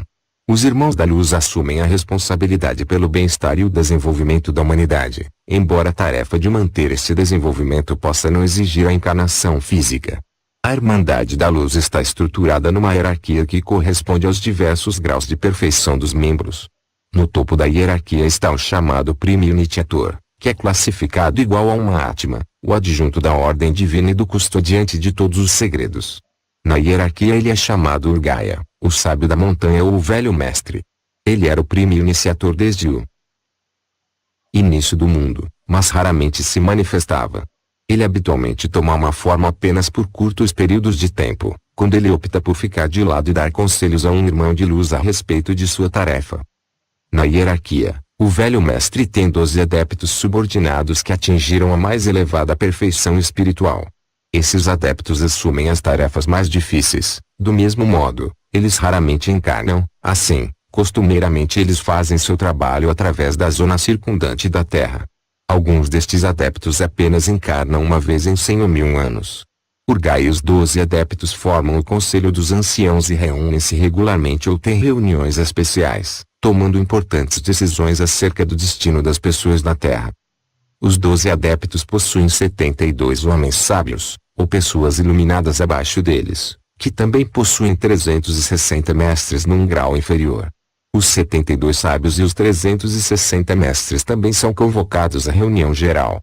Em caso de reuniões especiais, Urgaya chama os iniciados em particular. Quando Frabato ouviu o chamado naquela noite, ele sabia que haveria uma assembleia geral. Frabato já tinha estado em tais reuniões, e, portanto, estava ciente que decisões importantes seriam feitas para o curso do desenvolvimento da humanidade e das nações do mundo. Qual tarefa seria dada a ele naquele momento? A Irmandade da Luz não tinha residência permanente na Terra, embora mantenha alguns pontos de referência no Oriente. Naquela época, muitos irmãos estavam encarnados no Oriente e trabalhavam no quadro de suas missões. A Assembleia Geral sempre se reunia num salão mágico, criado especialmente para tal propósito na zona circundante da Terra. Urgaya sempre criava este espaço mágico pessoalmente, protegendo-o e tornando-o visível apenas aos irmãos de luz, de modo que não seria percebido, tanto espiritualmente ou astralmente, por seres alheios. Frabato deixou tanto seu corpo físico, espiritual e astral, deitado em sua cama, pálido e rígido. Sua respiração e batimentos cardíacos haviam cessado. Com sua mão astral, Frabato desenhou um círculo mágico em volta de seu corpo físico, proferindo uma forma cabalística protetora para defendê-lo, pois ele bem sabia que o mais delicado dos toques de uma outra pessoa poderia causar sua morte física. O poder da fórmula cabalística, por outro lado, renderá-lhe a proteção completa em todas as 3 esferas. Movido pelo seu poder de imaginação, Frabato chegou ao Templo dos Irmãos no momento seguinte, pois no mundo espiritual e astral pode-se vencer qualquer distância sem perder tempo, já que estes mundos são regidos pela intemporalidade. A maioria dos irmãos já estavam reunidos no Templo Sagrado dos Irmãos de Luz e tomavam seus lugares habituais. A julgar pelos corpos astrais, todas as nações e povos estavam representados. Urgaya sentou à frente de todos em magnificência indescritível. Seu corpo astral estava iluminado como ouro líquido, seus olhos brilhavam como diamantes. Não havia ninguém lá que não fosse permeado com o sentimento que o próprio Deus encarnado estava entre eles. O interior do templo simbolizava a suprema sabedoria do cosmos. Não havia janelas, mas 12 lustres invisíveis espalhavam uma luz radiante, que era de modo algum inferior à luz do sol. O teto do templo descansava sobre 22 colunas, simbolizando o livro da sabedoria. Cada coluna irradiava uma luz particular que indicava seu poder invisível e seu significado. O teto igualmente emanava um amarelo dourado e um violeta, estando coberto por milhares de estrelas. Frabato tinha tomado seu lugar e os últimos irmãos chegavam. A assembleia poderia agora começar. Embora o antigo mestre havia permanecido imóvel até agora, abruptamente veio à vida. Ele perscrutou a sala com seus olhos interrogadores e acenou com satisfação quando percebeu que todos estavam presentes. Todos, independentemente da posição, levantaram e se curvaram em adoração diante dele. Urgaia os agradeceu com um gesto de bênção. O templo estava preenchido por uma atmosfera benta. Havia silêncio e expectativa entre os irmãos. Urgaia abriu a assembleia numa voz calma. Meus queridos irmãos, admiradores da luz, os defensores de todas as coisas boas, que servem à providência divina por amor e veneração, saúdo-vos cordialmente a esta assembleia. Todos de nós que estão reunidos aqui têm garantias para apoiar as leis da divina procedência por toda a eternidade e guardar seus mistérios. Todos nós somos parte da luz divina, diante do qual nos inclinamos em profunda humildade e grande veneração. A luz da eternidade une a todos nós. Onipotência e sabedoria foram-nos dadas através da graça divina e de sua compaixão. O amor onipresente da divina providência nos une numa inseparável união. Nós somos os irmãos da luz. Verdade e vida. Os presentes tiveram a impressão de que o próprio Deus havia falado, pois o templo estava cheio com uma atmosfera de beatitude indescritível que cada um experimentou de forma diferente, de acordo com a sua posição e maturidade. Aqui, o paraíso tornara-se realidade. Aqui, prevaleceram o maior êxtase, e a verdadeira conexão com a luz divina. Nenhuma pessoa imatura ou não iniciada poderia permanecer na luz concentrada. Os iniciados e magos haviam montado sua verdadeira casa aqui. As palavras do apóstolo Paulo encontravam seu significado aqui, mas, como está escrito, as coisas que o olho não viu, e o ouvido não ouviu, e não subiram ao coração do homem, são as que Deus preparou para os que o amam. Tempo e espaço pareciam ter desaparecido, e milhares de anos ou quiçá apenas alguns segundos do tempo terrestre parecia ter passado. Este estado de união com Deus não podia ser compreendido por uma criatura humana destreinada e não poderia ser descrito em palavras. Urgaia, que tinha fechado os olhos por algum tempo, mais uma vez analisou a assembleia e mudou o clima no templo. Queridos irmãos, continuou, alguns anos do tempo terrestre se passou desde a última vez que nos encontramos aqui. Como autorizado pela divina providência, cada um de vós que voluntariamente colaborais na grande tarefa do desenvolvimento cósmico foi dada uma tarefa por mim. Estou muito satisfeito que cada um de vós tendes fielmente cumprido as tarefas lhe atribuídas ou ainda estáis ocupados com suas missões. Eu agradeço do fundo do meu coração e em nome da divina providência por todo o esforço e os sacrifícios que vós fizestes durante o trabalho nesta grande missão. Que a bênção da divina providência continue a estar com todos que trabalham com humildade e adoração em espalhar a luz divina. Eu vos chamei aqui pois quero distribuir, em nome da providência divina, as novas tarefas para a próxima era. O mundo está enfrentando um futuro difícil, pois a má utilização do poder lançará nações inteiras ao desastre. Será vossa tarefa garantir um certo equilíbrio, enquanto ainda se mantendo dentro dos limites das leis universais. Vossas missões são difíceis e exigirão trabalho duro de todos. Que a providência divina lhe conceda a força necessária para realizar estas tarefas. Raramente tinha Urgaia falado com intento tão sério, e todos entenderam que o mundo estava realmente de cara para possantes acontecimentos históricos. Cada um dos irmãos sabia que uma parte da responsabilidade pelo desenvolvimento da humanidade descansaria sobre seus ombros. No entanto, os iniciados reunidos consideravam isso como uma honra singular, ser autorizado a participar no grande trabalho do desenvolvimento cósmico, e cada um deles aplicaria toda a sua energia para efetuar a tarefa designada. Meus queridos irmãos, Urgaia continuou num tom sério: a luz não pôde existir sem as trevas, a verdade não pôde existir sem a mentira. De acordo com as leis universais, o princípio negativo, portanto, tem o mesmo direito de existir como tem o princípio positivo. Devido ao desenvolvimento da ciência, o princípio negativo ganhará grande poder sobre os povos da Terra num futuro próximo. Assim, com o princípio positivo do lado de vós, a principal missão será espalhar amor e fraternidade entre a humanidade. Enquanto assim comprometidos, vós deveis, naturalmente, continuar a observar as leis do karma, pois o bem e o mal são igualmente necessários à evolução livre do espírito humano. Como todos sabem, As guerras são uma condição permanente na Terra e são causadas pela polaridade da luz e trevas. Todavia, guerras como as que atingirão o planeta num futuro próximo, nunca ocorreram na história do mundo. A extensão da destruição excederá as mais ousadas fantasias dos homens, e certamente esperamos que aqueles que sobreviverem tirarão desta experiência as lições necessárias e acordarão melhor equipados contra futuras tentações. Ao ouvir estas palavras, a Assembleia contemplou tristemente o destino das nações, pois eram capazes de ver uma imagem vivida do que a humanidade estava prestes a enfrentar. Aqueles que foram autorizados a participar na harmonia da luz divina, entretanto, estavam determinados a ajudar aqueles que aspiravam a atingir objetivos positivos. Frabato, que há milhares de anos encarnava somente para ajudar a humanidade em seu desenvolvimento espiritual, testemunhara guerras e aniquilação em toda a história do mundo, ele já compreendia a gravidade das palavras de Urgaia, e que elas deveriam ter um significado ponderável. Que tarefa seria dada a ele para preencher seu tempo? Que a providência divina concede-me a firmeza, ele pensou. Como um ser completo, ele poderia, naturalmente, dissolver-se na luz divina universal a qualquer momento, mas isso significaria a perda definitiva de sua individualidade. Além disso, sua missão teria de ser assumida por outro irmão. Frabato desfrutava de grande confiança entre os irmãos de luz. Dependendo do tipo de tarefa a que era dada, ele era frequentemente autorizado a recorrer às suas maiores habilidades mágicas. Pensando no futuro brilhante, mas remoto da humanidade, Frabato estava determinado a contribuir para seu desenvolvimento, não importando quão grandes as dificuldades seriam.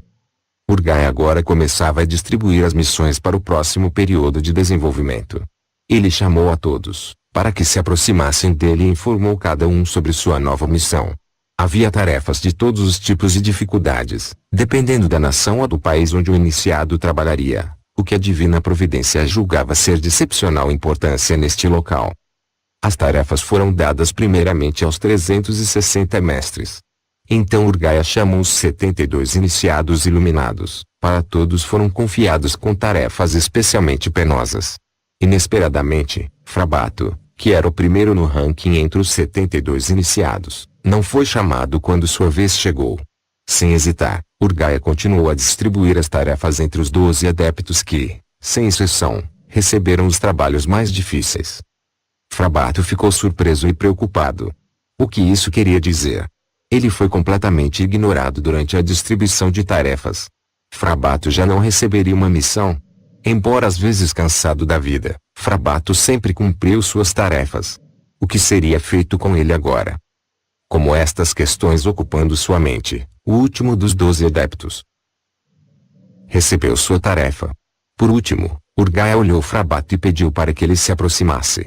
Antes que Frabato pudesse cair de joelhos diante do representante da divina providência, Urgaia se levantou e colocou suas mãos sobre a cabeça de Frabato, dizendo: Irmão de luz, eu te abençoo.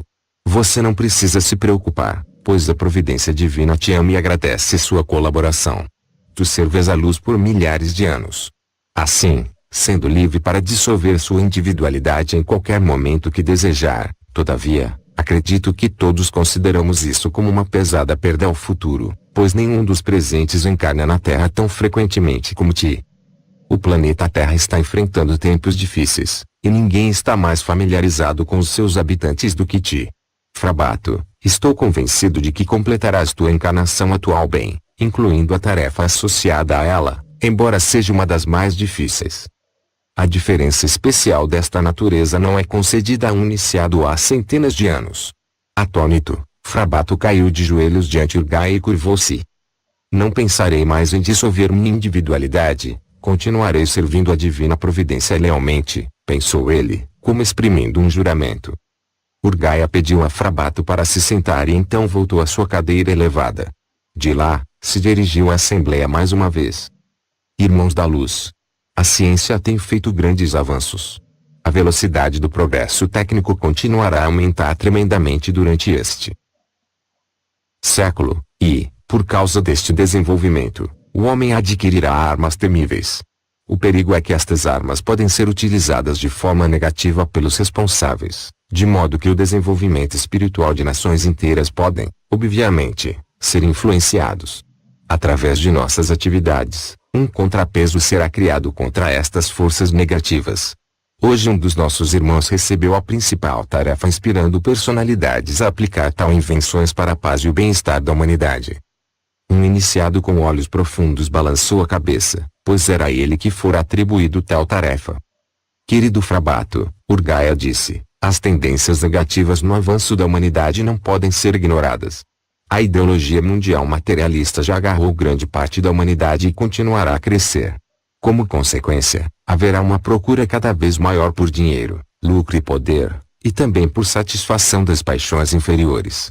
Durante os dias de Atlântida, tu podes experimentar por si mesmo que o pensamento materialista e ações irresponsáveis podem fazer.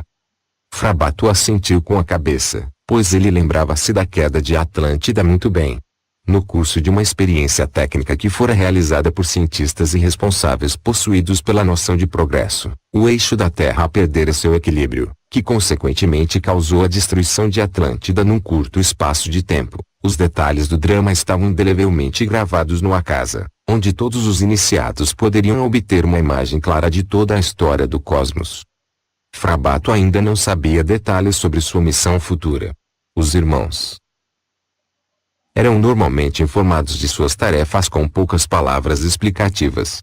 Eles não estavam acostumados a prólogos longos e, portanto, um distinto suspense agora era perceptível entre os presentes.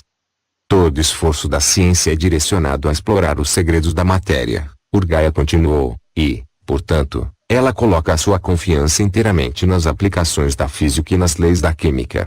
Esta confiança na eficácia dos meios técnicos resultou na crença que, pelo menos entre a maioria, que seres espirituais que estão por trás da matéria não existem. Só os iniciados sabem que há uma ciência espiritual. As únicas ferramentas que esta ciência utiliza para sua pesquisa é a natureza humana e seu poder. Esta ciência é a ciência da magia, que existe desde sempre. Todos vós sois familiarizados com as leis mágicas, e vós sabeis que, apesar de toda a liberdade, só é permitido fazer uso do poder desta ciência dentro dos limites das leis divinas. O Frater Cristo expressou este conceito dizendo, eu não vim a este mundo para mudar as leis, mas para cumpri-las. Peço-lhe, do fundo do meu coração, que sempre siga as leis espirituais adequadamente. Urgaia olhou para Frabato, que acenava sua cabeça repentinamente, pois ele sabia que estas palavras eram destinadas especialmente para ele. Ele intervia algumas vezes para deter as forças trevosas, quando assim era permitido fazer pelas leis do karma. Ele foi frequentemente incapaz de resistir a essa tentação, onde a necessidade de combater a então chamada magia negra estava em voga. Urgaia viu que estas palavras tiveram o efeito desejado e, assim, considerou o assunto resolvido. Novamente ele falou para Frabato. A magia foi, até os dias presentes, um conhecimento oculto. As verdadeiras leis espirituais estavam acessíveis apenas aos círculos especiais, que por sua vez, passavam apenas aqueles de seus alunos que passassem por provas árduas. Esta forma de disseminação possui a vantagem de que a maioria das pessoas estavam isentas, deste modo, da tentação de aplicar as habilidades mágicas de forma negativa. Por outro lado, havia a desvantagem em que as pessoas que não tivessem acesso aos círculos mágicos não possuíam o conhecimento do caminho da fé ao conhecimento, e assim nunca poder proceder neste caminho. Os conflitos armados do passado trouxeram a morte para milhões de pessoas. Muitos destes seres humanos fenecidos têm reclamado no mundo espiritual que os verdadeiros caminhos do desenvolvimento espiritual nunca estiveram acessíveis a eles. Agora é a sua tarefa, querido irmão, revelar à humanidade a verdadeira iniciação ao hermetismo, publicando material apropriado. Um tanto chocado, Frabato olhava Urgaia, mas, antes que pudesse responder, Urgaia levantou de sua cadeira e despachou-lhe para seu lugar. Frabato foi junto com Urgaia para o primeiro pilar do salão, onde Urgaia disse de modo decidido e calo. Frabato, você sabe que esta coluna simboliza a primeira página do livro da sabedoria. Tu deves publicar os segredos desta primeira página, completamente desvendada e sem uso de símbolos. Mostre à humanidade como proceder da fé ao conhecimento. Então, Urgaia levou Frabato profundamente comovido, ao segundo pilar e, apontando com sua mão, disse-lhe que os segredos da segunda página do livro da sabedoria deveriam ser acessíveis também. Frabato sabia que o segundo pilar era a chave para a magia das esferas e continha os segredos de sua hierarquia. Ele esperava que Urgaia não fosse mais longe, mas por último, imperturbável, virou-se ao terceiro pilar, simbolizando a palavra criadora, e disse a Frabato. No princípio era o verbo. É tão difícil as pessoas entender isso, já que eles não têm o conhecimento da linguagem divina. Por este motivo tu deves, do mesmo modo, revelar os segredos da terceira página de sabedoria. Então ele levou Frabato ao quarto pilar, tocando levemente com sua mão, e disse, a quarta página do livro da sabedoria deve ser explicada à humanidade. Tendo chegado ao quinto pilar, ele disse, aqui, com o quinto pilar, sua tarefa chegará ao fim. Tu serás permitido a somente revelar o começo desta página. Tu entendes o porquê, não é? Lado a lado, eles voltaram de onde vieram. Urgaia sentou-se novamente, parecendo estar à espera de Frabato para dizer algo sobre sua nova missão. Entretanto, Frabato estava ciente das implicações de longo prazo de sua missão. Ele caiu de joelhos e levantou seus olhos para Urgaia, suplicante. Magnífico representador da divina providência, zelador de todos os segredos cósmicos. Imploro-te do fundo do meu coração para libertar-me deste dever. Anteriormente, quando tu me chamaste, eu lealmente realizei a missão com que fui designado. De acordo com teus desejos, encarnei no corpo de um menino de 14 anos, para tornar mestre espiritual de seu pai. Além disso, viajei o mundo, a fim de mostrar evidências à humanidade da existência do mundo espiritual. Com tua permissão benéfica, estava autorizado a fazer uso de minhas habilidades mágicas para testar a onipotência divina, para curar os enfermos, e para revelar o futuro. Ó mais reverente dos mestres! Tu sabes, em princípio, que nenhuma tarefa é deveras difícil para mim, mas peço-lhe que tomes em consideração minha situação especial. Eu sirvo a ti a divina providência como um iniciado por milhares de anos. Nos templos ocultos passei os ensinamentos secretos só aos alunos mais maduros, obedeci as leis com rigor e sem piedade, executei quem transgrediu elas, como ditava as leis nos tempos antigos. Como um sacerdote do templo, executei várias iniciações sob juramentos severos. Como posso agora divulgar os santos mistérios aos homens imaturos? Sempre fui especialmente dedicado ao silêncio. Como posso agora lançar pérolas aos porcos e libertar a luz que queimará a todos aqueles que não são maduros? Certamente, as pessoas ainda não estão suficientemente desenvolvidos para receber estes ensinamentos. Eles arrastarão a sabedoria divina à lama, eles interpretarão os ensinamentos e desonrar-o-ão. Rogo-te, liberte-me desta tarefa e me dê outra. Era honrar a ocasião para qualquer adepto ou iniciado tentar e rejeitar uma tarefa atribuída. Se a troca não fosse possível entre os irmãos, alguns deles normalmente assumiriam a tarefa, além de seus próprias. Urgaia agora se dirigia à assembleia seriamente decidido. Meus queridos irmãos, vós ouvistes o que Frabato foi designado a fazer. Há alguém dentre vós que gostarias de trocar sua tarefa pela de Frabato? Urgaia olhava interrogativamente a assembleia de iniciados, mas não havia resposta.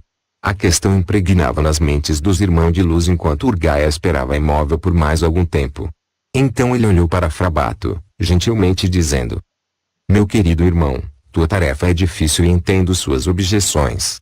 Seu cumprimento, porém, foi ordenado por Deus para o período de tempo que está por vir, portanto, isso deve ser cumprido de qualquer modo. Já que tens sido um professor em muitas de suas encarnações e, sem dúvida, tens sido um dos mais capazes de todos os irmãos neste respeito, eu escolho-te para esta missão. Tu serás capaz de encontrar as palavras corretas para explicar à humanidade as verdadeiras leis da harmonia e do desenvolvimento para a perfeição.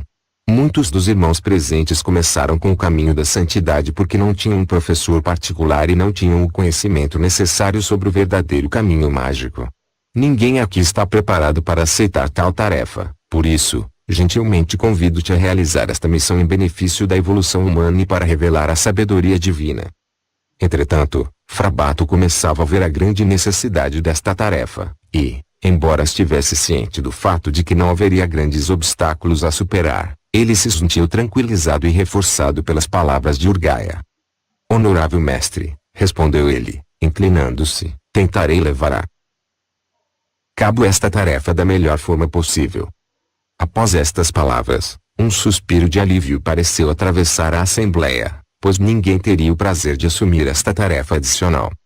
Frabato queria voltar ao seu assento, mas Urgaia propôs que Frabato ficasse com ele. Depois de alguns momentos, a face de Urgaia tornou-se transfigurada. A fosforescência extraordinária iluminava seu corpo astral, que crescia mais e mais, transparente e etérea. Frabato sabia que Urgaia era capaz de realizar o mais alto estado de alegria e unificação com a divina providência em seu corpo astral. E, como se de uma grande distância, palavras que não foram soadas por Urgaia vinham do mais profundo e íntimo da luz incognitível. Frabato, tu és meu filho leal e eu te amo. Estou contente por aceitar a tarefa de publicar a verdadeira iniciação mágica, embora também esteja sobrecarregado com um karma difícil. É conhecido a ti que aqueles cujo desenvolvimento é unilateral só serão capazes de compreender uma parte do meu ser, dentro deles. É meu desejo que todos tenham a oportunidade de prosseguir ao longo do caminho à perfeição. Deve ser possível para todos compreender meu ser e obter o conhecimento de como, com as leis universais, criei o mundo. Todo ser humano deve continuar a reencarnar aqui na Terra, até que tenha alcançado o equilíbrio mágico completo dentro de si. Enquanto estas palavras eram ditas, muitos dos irmãos lembravam seu próprio passado, e como haviam viajado pelo caminho direto da santidade, assim, se desenvolvendo de forma unilateral e sendo obrigados, através de sucessivas encarnações, compensar o que lhes faltava.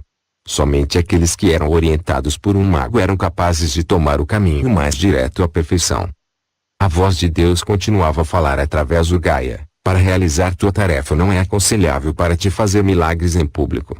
A partir de agora, tu não demonstrarás mais tuas habilidades mágicas, de modo a convencer as pessoas da existência de poderes mais elevados e de leis universais. Quando tu retornar ao seu corpo, deves mudar tua estratégia, e sem dúvida conseguirás assim fazer. Aprecio muito teu trabalho. Ao tornar minhas leis públicas, tu não me desonrarás, pelo contrário, estarás a mostrar à humanidade o verdadeiro caminho em minha direção. Todo ser humano deve ter a oportunidade de começar no caminho à iniciação, a genuína perfeição, a verdade, começando de onde quer que o seu destino tenha o colocado. Para o resto de sua vida atual, tu não agirás mais como um iniciado, e tu poderás usar quaisquer meios para se disfarçar, quando necessário, para que ninguém saiba. Adquira todos os conhecimentos médicos necessários para que não haja diferença entre ti e um profissional de saúde. A cura pela palavra atrairá atenção e fará inimigos desnecessários. Tu podes, entretanto, fazer uso das leis do quinto pilar, a quinta página do livro da sabedoria, da alquimia, quando curas as pessoas. Esteja ciente do fato de que a maior missão, ter a resistência das forças negativas. Elas não podem atacá-lo espiritualmente, todavia, devido ao karma de seu corpo físico, que tu assestastes, vossa mercê terá de enfrentar a preocupação, a tristeza, e a miséria. Muitos inimigos perseguirão a ti, muitas doenças afligir-te-ão, e tua vida, muitas vezes, estará em perigo. O destino pelo qual teu corpo terrestre está sujeito trabalhará contra ti, pois as entidades negativas sabem que tu és um irmão de luz, e eles atacar-te-ão onde quer que haja uma oportunidade para assim fazer. Se realizar esta tarefa bem, farás mais uma grande contribuição ao desenvolvimento da humanidade, e num futuro próximo, serás capaz de desempenhar teus deveres educacionais exclusivamente no mundo espiritual, entre os estudantes mais desenvolvidos. Enquanto estas últimas palavras acabaram de ser pronunciadas, a figura do Urgaia reassumiu sua aparência original. Frabato sabia que a providência divina se manifestou e falou com ele através de Urgaia. Ele estava cheio de alegria e, cheio de confiança e energia para sua futura tarefa, Frabato agradeceu a divina providência, numa oração silenciosa de reverência, prometendo cumprir sua tarefa com lealdade, não importando quão grandes sejam os obstáculos a superar. Urgaia olhou para Frabato com sinceridade e, com um gesto de bênção, pediu-lhe para sentar-se entre os irmãos.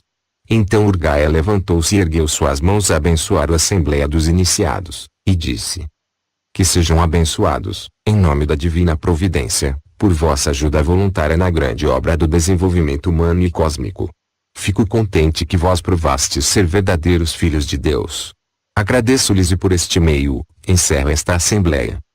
Pouco tempo depois, os irmãos de luz deixaram o templo, e Urgaia que havia criado isso com seu poder manifesto da imaginação, dissolveu o seu trabalho novamente e se retirou para regiões impenetrável e inacessível. CAP com acento agudo TULX. Frabato retornou ao corpo físico embora fosse impossível dormir após uma reunião como aquela. Os primeiros raios do dia indicavam-lhe que estivera afastado por várias horas, mas os acontecimentos da Assembleia permaneciam ainda fortemente impressos em sua mente. Nos dias que se seguiram, manteve-se profundamente atento à nova missão, sendo-lhe extremamente difícil concentrar-se nas rotinas diárias. Seguindo o conselho da providência divina, iniciou intensivos estudos de medicina, embora fosse preciso também ganhar a vida, e após completá-los, dedicou-se inteiramente à arte da cura, logo ganhando ótima reputação como diagnosticador e naturopata. Ele esperava que a preparação do livro da sabedoria fosse adiada por algum tempo, já que o ocultismo enfrentava dias muito difíceis. Receosos de que suas relações clandestinas fossem trazidas à tona e sofressem oposição, os chefes de Estado perseguiam cruelmente os praticantes do hermetismo, bem como os que escreviam sobre o assunto. Lojas e sociedades ocultistas foram dissolvidas, sendo seus membros perseguidos, presos e executados. Frabato, que estava longe de ser desconhecido nestes círculos, sofreu com a opressão crescente e infelizmente seu corpo físico foi castigado por um pesado karma, sendo, como tantos outros, tragado ao abismo numa escalada infernal. Enviado a um campo de concentração durante 3 anos. Compartilhou o destino de milhares de irmãos terrenos, recusando-se a colocar suas habilidades mágicas à disposição dos chefes de Estado, motivo pelo qual foi exposto a grande humilhação além de torturas cruéis, as quais suportou com firmeza inabalável. Com seu poder devastador, a guerra, cuja fúria o mundo já presenciara tantas vezes, prosseguiria ainda por 6 anos, mas, pouco antes de seu término, Frabato, já condenado à morte, teve o campo de concentração em que estava preso bombardeado e foi libertado por alguns dos companheiros de prisão, conseguindo escapar. A divina providência o havia protegido e mantinha ao vivo, embora desprovido de tudo e marcado com a doença. Uma vez libertado das correntes da prisão, retornou ao seu país de origem. Após o período de convalescença, começou novamente a trabalhar em prol da saúde dos irmãos terrenos, usando seus vastos conhecimentos médicos. Muitas pessoas iam vê-lo, especialmente aqueles considerados incuráveis pela medicina tradicional, e ele os curava, parcial ou totalmente, dependendo das possibilidades kármicas dos pacientes. Quando era demasiado tarde para salvar o corpo terreno, dava-lhes algum consolo através da terapia psicológica. Foi devido a seus extraordinariamente bem-sucedidos tratamentos que o contingente de pessoas vindas até ele cresceu, de modo que ao final limitou a prática de cura somente aos realmente necessitados. Certa noite, enquanto preparava-se para dormir após um dia extenuante, Frabato ouviu a voz de Urgaia chamando pelo nome espiritual. O que isso significa? Pensou Frabato. Hoje não é dia de reunião. Talvez eu esteja sendo lembrado de minhas funções. Sem hesitação, separou-se espiritual e astralmente de seu corpo físico e depois de tê-lo isolado contra influências demoníacas, Urgaia surgiu. Frabato cumprimentou o chefe dos Irmãos da Luz com profunda reverência e Urgaia, sentado de pernas cruzadas em um pequeno tapete, respondeu com uma bênção. Os dois estavam sozinhos em uma gruta situada no sopé de uma montanha, iluminada apenas por uma luz muito tênue. Seria inútil a qualquer ser do cosmos encontrá-los, já que Urgaia tinha se feito visível apenas àqueles que desejava ver. Você é bem-vindo, Frabato. Queira sentar-se ao meu lado, disse Urgaia, apontando a um segundo tapete. Frabato agradeceu e agiu como lhe foi solicitado. Oraram silenciosamente a divina providência, como era costume entre os Irmãos da Luz quando se reuniam. Então Urgaia pousou os olhos brilhantes em Frabato, dizendo: esta não é uma reunião oficial, apenas um encontro informal entre nós. Como sabe, apenas solicito a presença de alguém individualmente quando tento facilitar a realização de uma tarefa ou quando tenho que repreender. Estas, no entanto, não são as razões pelas quais chamei você. Após uma pausa, prosseguiu: tenho que lhe agradecer, em nome da divina providência e dos Irmãos da Luz, pela firmeza e lealdade, especialmente em relação ao cumprimento das leis kármicas durante o recente e trágico conflito militar mundial. A providência divina está atenta em seu cuidado e proteção. Um membro do grupo dos 12, após cumprir sua missão, dissolveu a individualidade voltando à luz primordial. Sua posição tornou-se vaga e a divina providência autorizou-me a transferi-la a você. Isso significa que foi admitido ao conselho de anciãos, e a partir de agora, como os outros 11 irmãos, ocupará o posto mais alto que um ser humano pode alcançar na hierarquia dos iniciados. Óbvio está que deverá também aceitar os encargos devidos à luz. Não há mais retorno, embora você possa optar por abandonar a individualidade e dissolver-se na luz primordial. A divina providência, entretanto, espera que continue trabalhando no âmbito do desenvolvimento cósmico. Estou muito satisfeito por você estar irrevogavelmente ligado à divina providência, e que eu tenha sido o único a dar-lhe a notícia. As palavras de Urgaia encheram Frabato de grande emoção. A aceitação do conselho dos anciãos era a mais alta distinção possível. Sublime mestre, respondeu Frabato, eu agradeço por esta notícia. Estou profundamente comovido por Deus considerar-me digno de ser aceito no conselho de anciãos. Sempre foi uma honra colocar minha energia à disposição da divina providência. O progresso do desenvolvimento humano sempre foi de meu interesse especial. Urgaia assentiu com benevolência e respondeu, meu querido irmão. Eu esperava que você dissesse isso. De todos os nossos irmãos, você está entre os mais maduros e estou feliz que pretenda servir a humanidade como um exemplo à posteridade.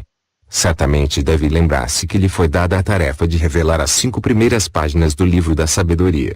O tempo chegou para que esta tarefa seja realizada e ela é também uma das razões pelas quais estamos aqui reunidos. Devo pedir que lhe dê especial atenção. Frabato nutria a esperança de ser por algum motivo dispensado dessa tarefa, mas não havia outra maneira, deveria cumpri-la. Notando a resistência do irmão, Urgaia tentou explicar o assunto mais uma vez.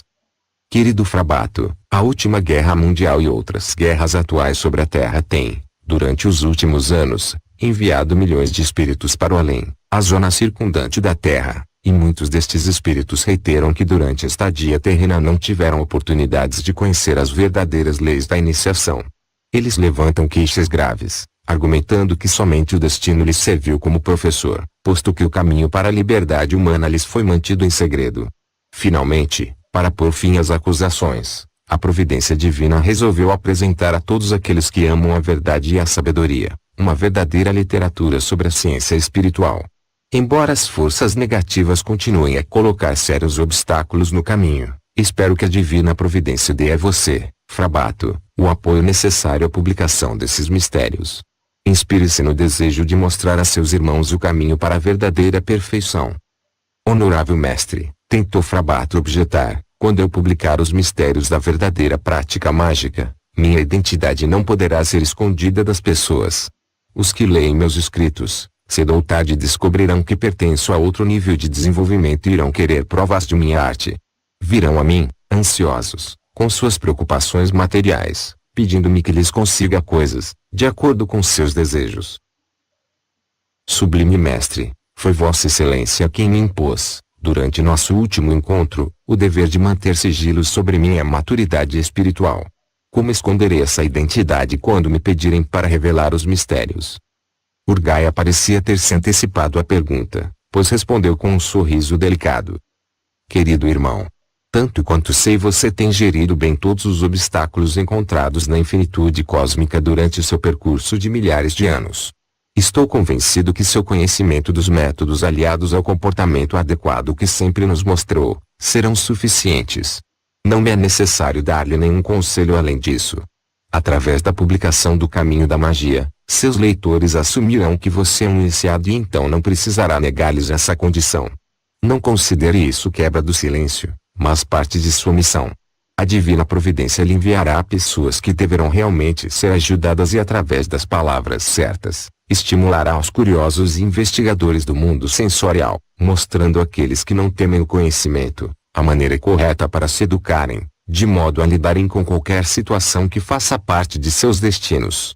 Você não deverá usar suas habilidades mágicas para convencer as pessoas, pois aqueles que necessitam ser convencidos dessa forma ainda não são suficientemente maduros para o caminho da magia. Tais pessoas são incapazes de tomar as rédeas do destino em suas próprias mãos pelo próprio poder interno e, portanto, ainda terão necessidade da ajuda de um professor. Por outro lado, Haverá também aqueles com intenções sérias que lhe acorrerão em busca de conselhos. Você certamente não lhes recusará ajuda quando perguntarem sobre o próprio desenvolvimento espiritual. Querido Frabato, se ao menos um pequeno número de pessoas na Terra conseguir ser bem-sucedida na iniciação com diligência, paciência e trabalho duro, sua tarefa já poderá ser considerada realizada. Aqueles que apreenderem apenas intelectualmente o conteúdo dos seus escritos, permanecendo assim durante esta encarnação, terão oportunidade de iniciar o trabalho prático durante as próximas vidas.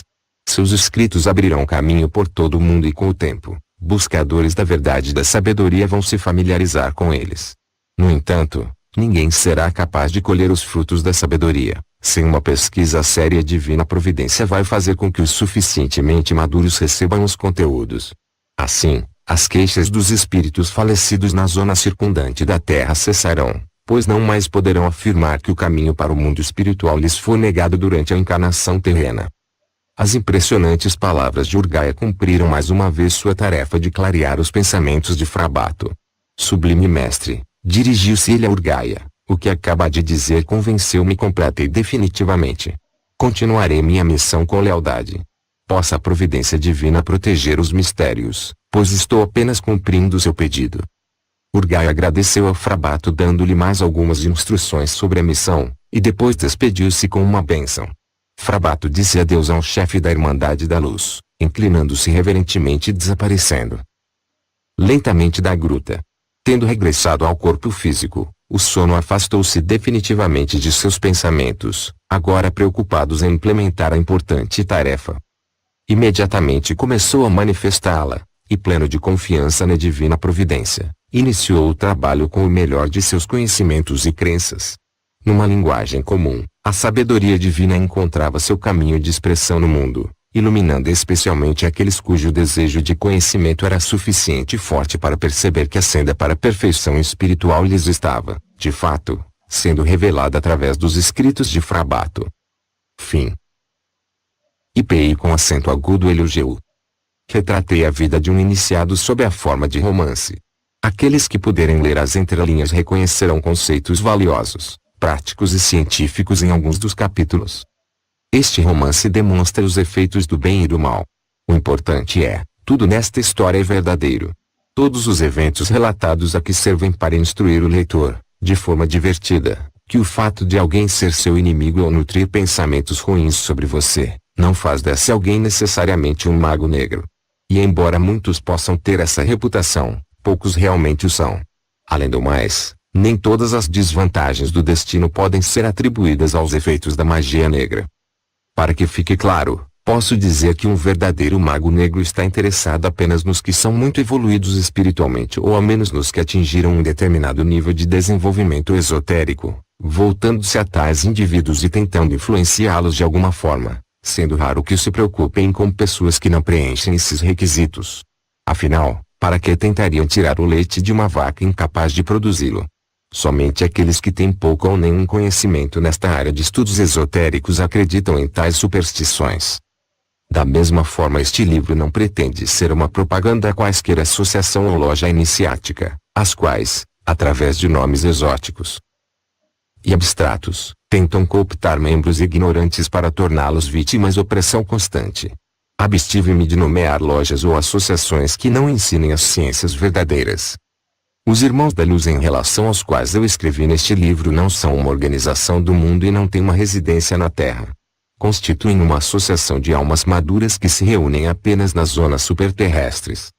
Qualquer pessoa que tenha dominado a prática das 3 primeiras páginas do Livro da Sabedoria poderá entrar nesta irmandade e quem quer que tenha alcançado este nível chamará a atenção dos Irmãos de Luz para si mesmo sem esforço. Assim, eu sinceramente desejo o melhor a todos aqueles que estejam interessados em adquirir os conhecimentos expressos através de meus escritos. O autor IANEMIMURIAM. Embora as informações a seguir entristeçam o leitor interessado, considero meu dever informar ao público que Franz Bardot não mais se encontra entre nós fisicamente. Em 10 de julho de 1958, a providência permitiu que seu espírito aperfeiçoado abandonasse o corpo físico que lhe foi tão útil ao cumprimento de sua missão. Mestre Bardot deixou-nos em circunstâncias incomuns, como tantos altos iniciados. Sabemos que estes espíritos não mantêm um desenvolvimento comum durante uma encarnação tal como outros habitantes terrenos. Dotados de espírito perfeito, aceitam a forma humana somente quando a divina providência lhes confia uma nova missão. A fim de transmitir uma noção de tais espíritos ao leitor, farei um breve relato da vida do autor, tanto quanto estou informada sobre isso. Franz Bardon menciona em seu romance Frabato, que incorporou a si mesmo no corpo de um menino de 14 anos a fim de tornar-se mestre espiritual de seu pai, Victor Bardon. Ligado ao misticismo cristão, Victor Bardon alcançou, devido à persistência e devoção pessoais, o nível de clarividente, poder que não lhe garantiu, contudo, a meta primordial da existência, tornar-se mais intimamente ligado a Deus. Como não dispunha de orientação e treinamento consistentes para avançar espiritualmente, incluiu ele em suas orações o desejo sublime de encontrar um verdadeiro guru durante sua encarnação atual, a fim de ouvir seus ensinamentos e aceitá-los. Seu desejo nobre não foi desprezado. O espírito de Frabato foi incorporado ao garoto de 14 anos, único filho homem de Victor Bardon e que como primogênito, viria a se tornar o verdadeiro guru do pai, além da missão que lhe fora atribuída pela providência divina. Quando essa troca maravilhosa aconteceu, ninguém foi capaz de notá-la, exceto o clarividente Victor Bardon, que sinceramente agradeceu a Deus pela bênção. A partir daquele dia teria ele um guru pessoal encarnado no próprio filho, fato que o encheu de alegria. Somente um perfeito e auto-iniciado como o espírito de Franz Bardon poderia ousar fazer algo como aquilo, tomar emprestado um corpo para completar não apenas uma missão, mas um certo número delas. A escolha e aceitação de um corpo que já atingiu a puberdade está sujeita a uma série de requisitos, entre os quais a obrigação que o novo habitante tem de providenciar outra existência mais favorável ao proprietário original em algum local no ventre de outra mãe. Além disso, o iniciado deve aceitar o karma do corpo emprestado, tomando-o como seu. Independentemente do que possa advir, esse karma deve, sob quaisquer circunstâncias, ser equilibrado. Como o karma do proprietário original do seu corpo estava muito sobrecarregado, Franz Bardon, apesar de sua perfeição espiritual como autoadepto, teve que suportar muito antes de ser capaz de corrigi-lo. Para citar alguns exemplos ao leitor, gostaria de apontar suas numerosas lutas pela existência, suas numerosas prisões e seus 3 anos e meio num campo de concentração, durante os quais ele sofreu os acontecimentos mais cruéis e amargos além das maiores humilhações de sua vida. Em acréscimo a isso, os últimos meses de sua vida foram ofuscados por uma situação extremamente desagradável que, finalmente, pôs fim ao seu trabalho abençoado. A aceitação de tal encarnação deve nos servir como prova maior da generosidade espiritual de Franz Bardon em permanecer em sua forma humana. Este breve relatório deixará claro ao leitor o motivo pelo qual um grande espírito, cujas habilidades extraordinárias se aproximam do poder da divina providência, teve de suportar muitas experiências desagradáveis sem esmorecer, embora lhe fosse possível render seus perseguidores instantaneamente, apenas com um gesto de mãos. Esse é o mesmo destino de outros seres humanos, em cujos desígnios a providência divina não permite que ninguém, nem mesmo um auto-iniciado, interfira.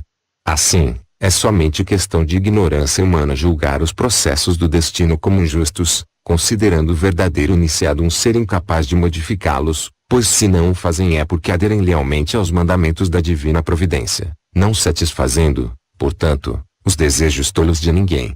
Abstive-me de descrever os detalhes habituais da carreira de Franz Bardon, tais como a sua escolaridade, vocação e vida profissional, assumindo que as informações dadas são mais importantes e instrutivas ao leitor interessado e ao estudante de ciências herméticas.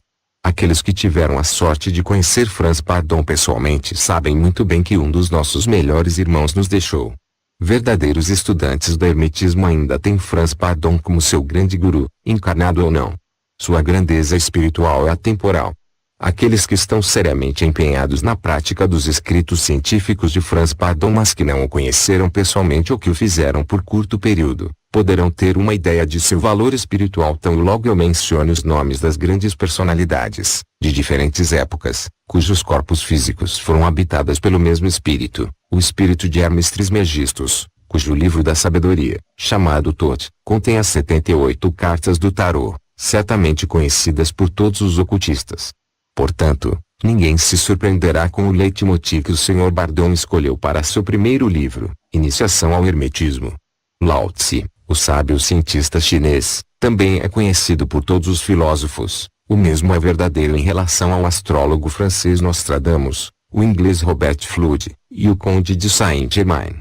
Encontramos também o espírito de Franz Bardon em Apolônio de Tiana, contemporâneo de Cristo. Na encarnação anterior, ele foi incorporado no Tibete como Mantata, o sábio das montanhas. Após a partida física Franz Bardon, milhares de pessoas em todo o mundo perderam aquele que lhes salvou, aconselhou e defendeu em muitos momentos de necessidade. Seu trabalho dedicado e benevolente merece todo o reconhecimento e valorização, devendo ser sempre lembrado.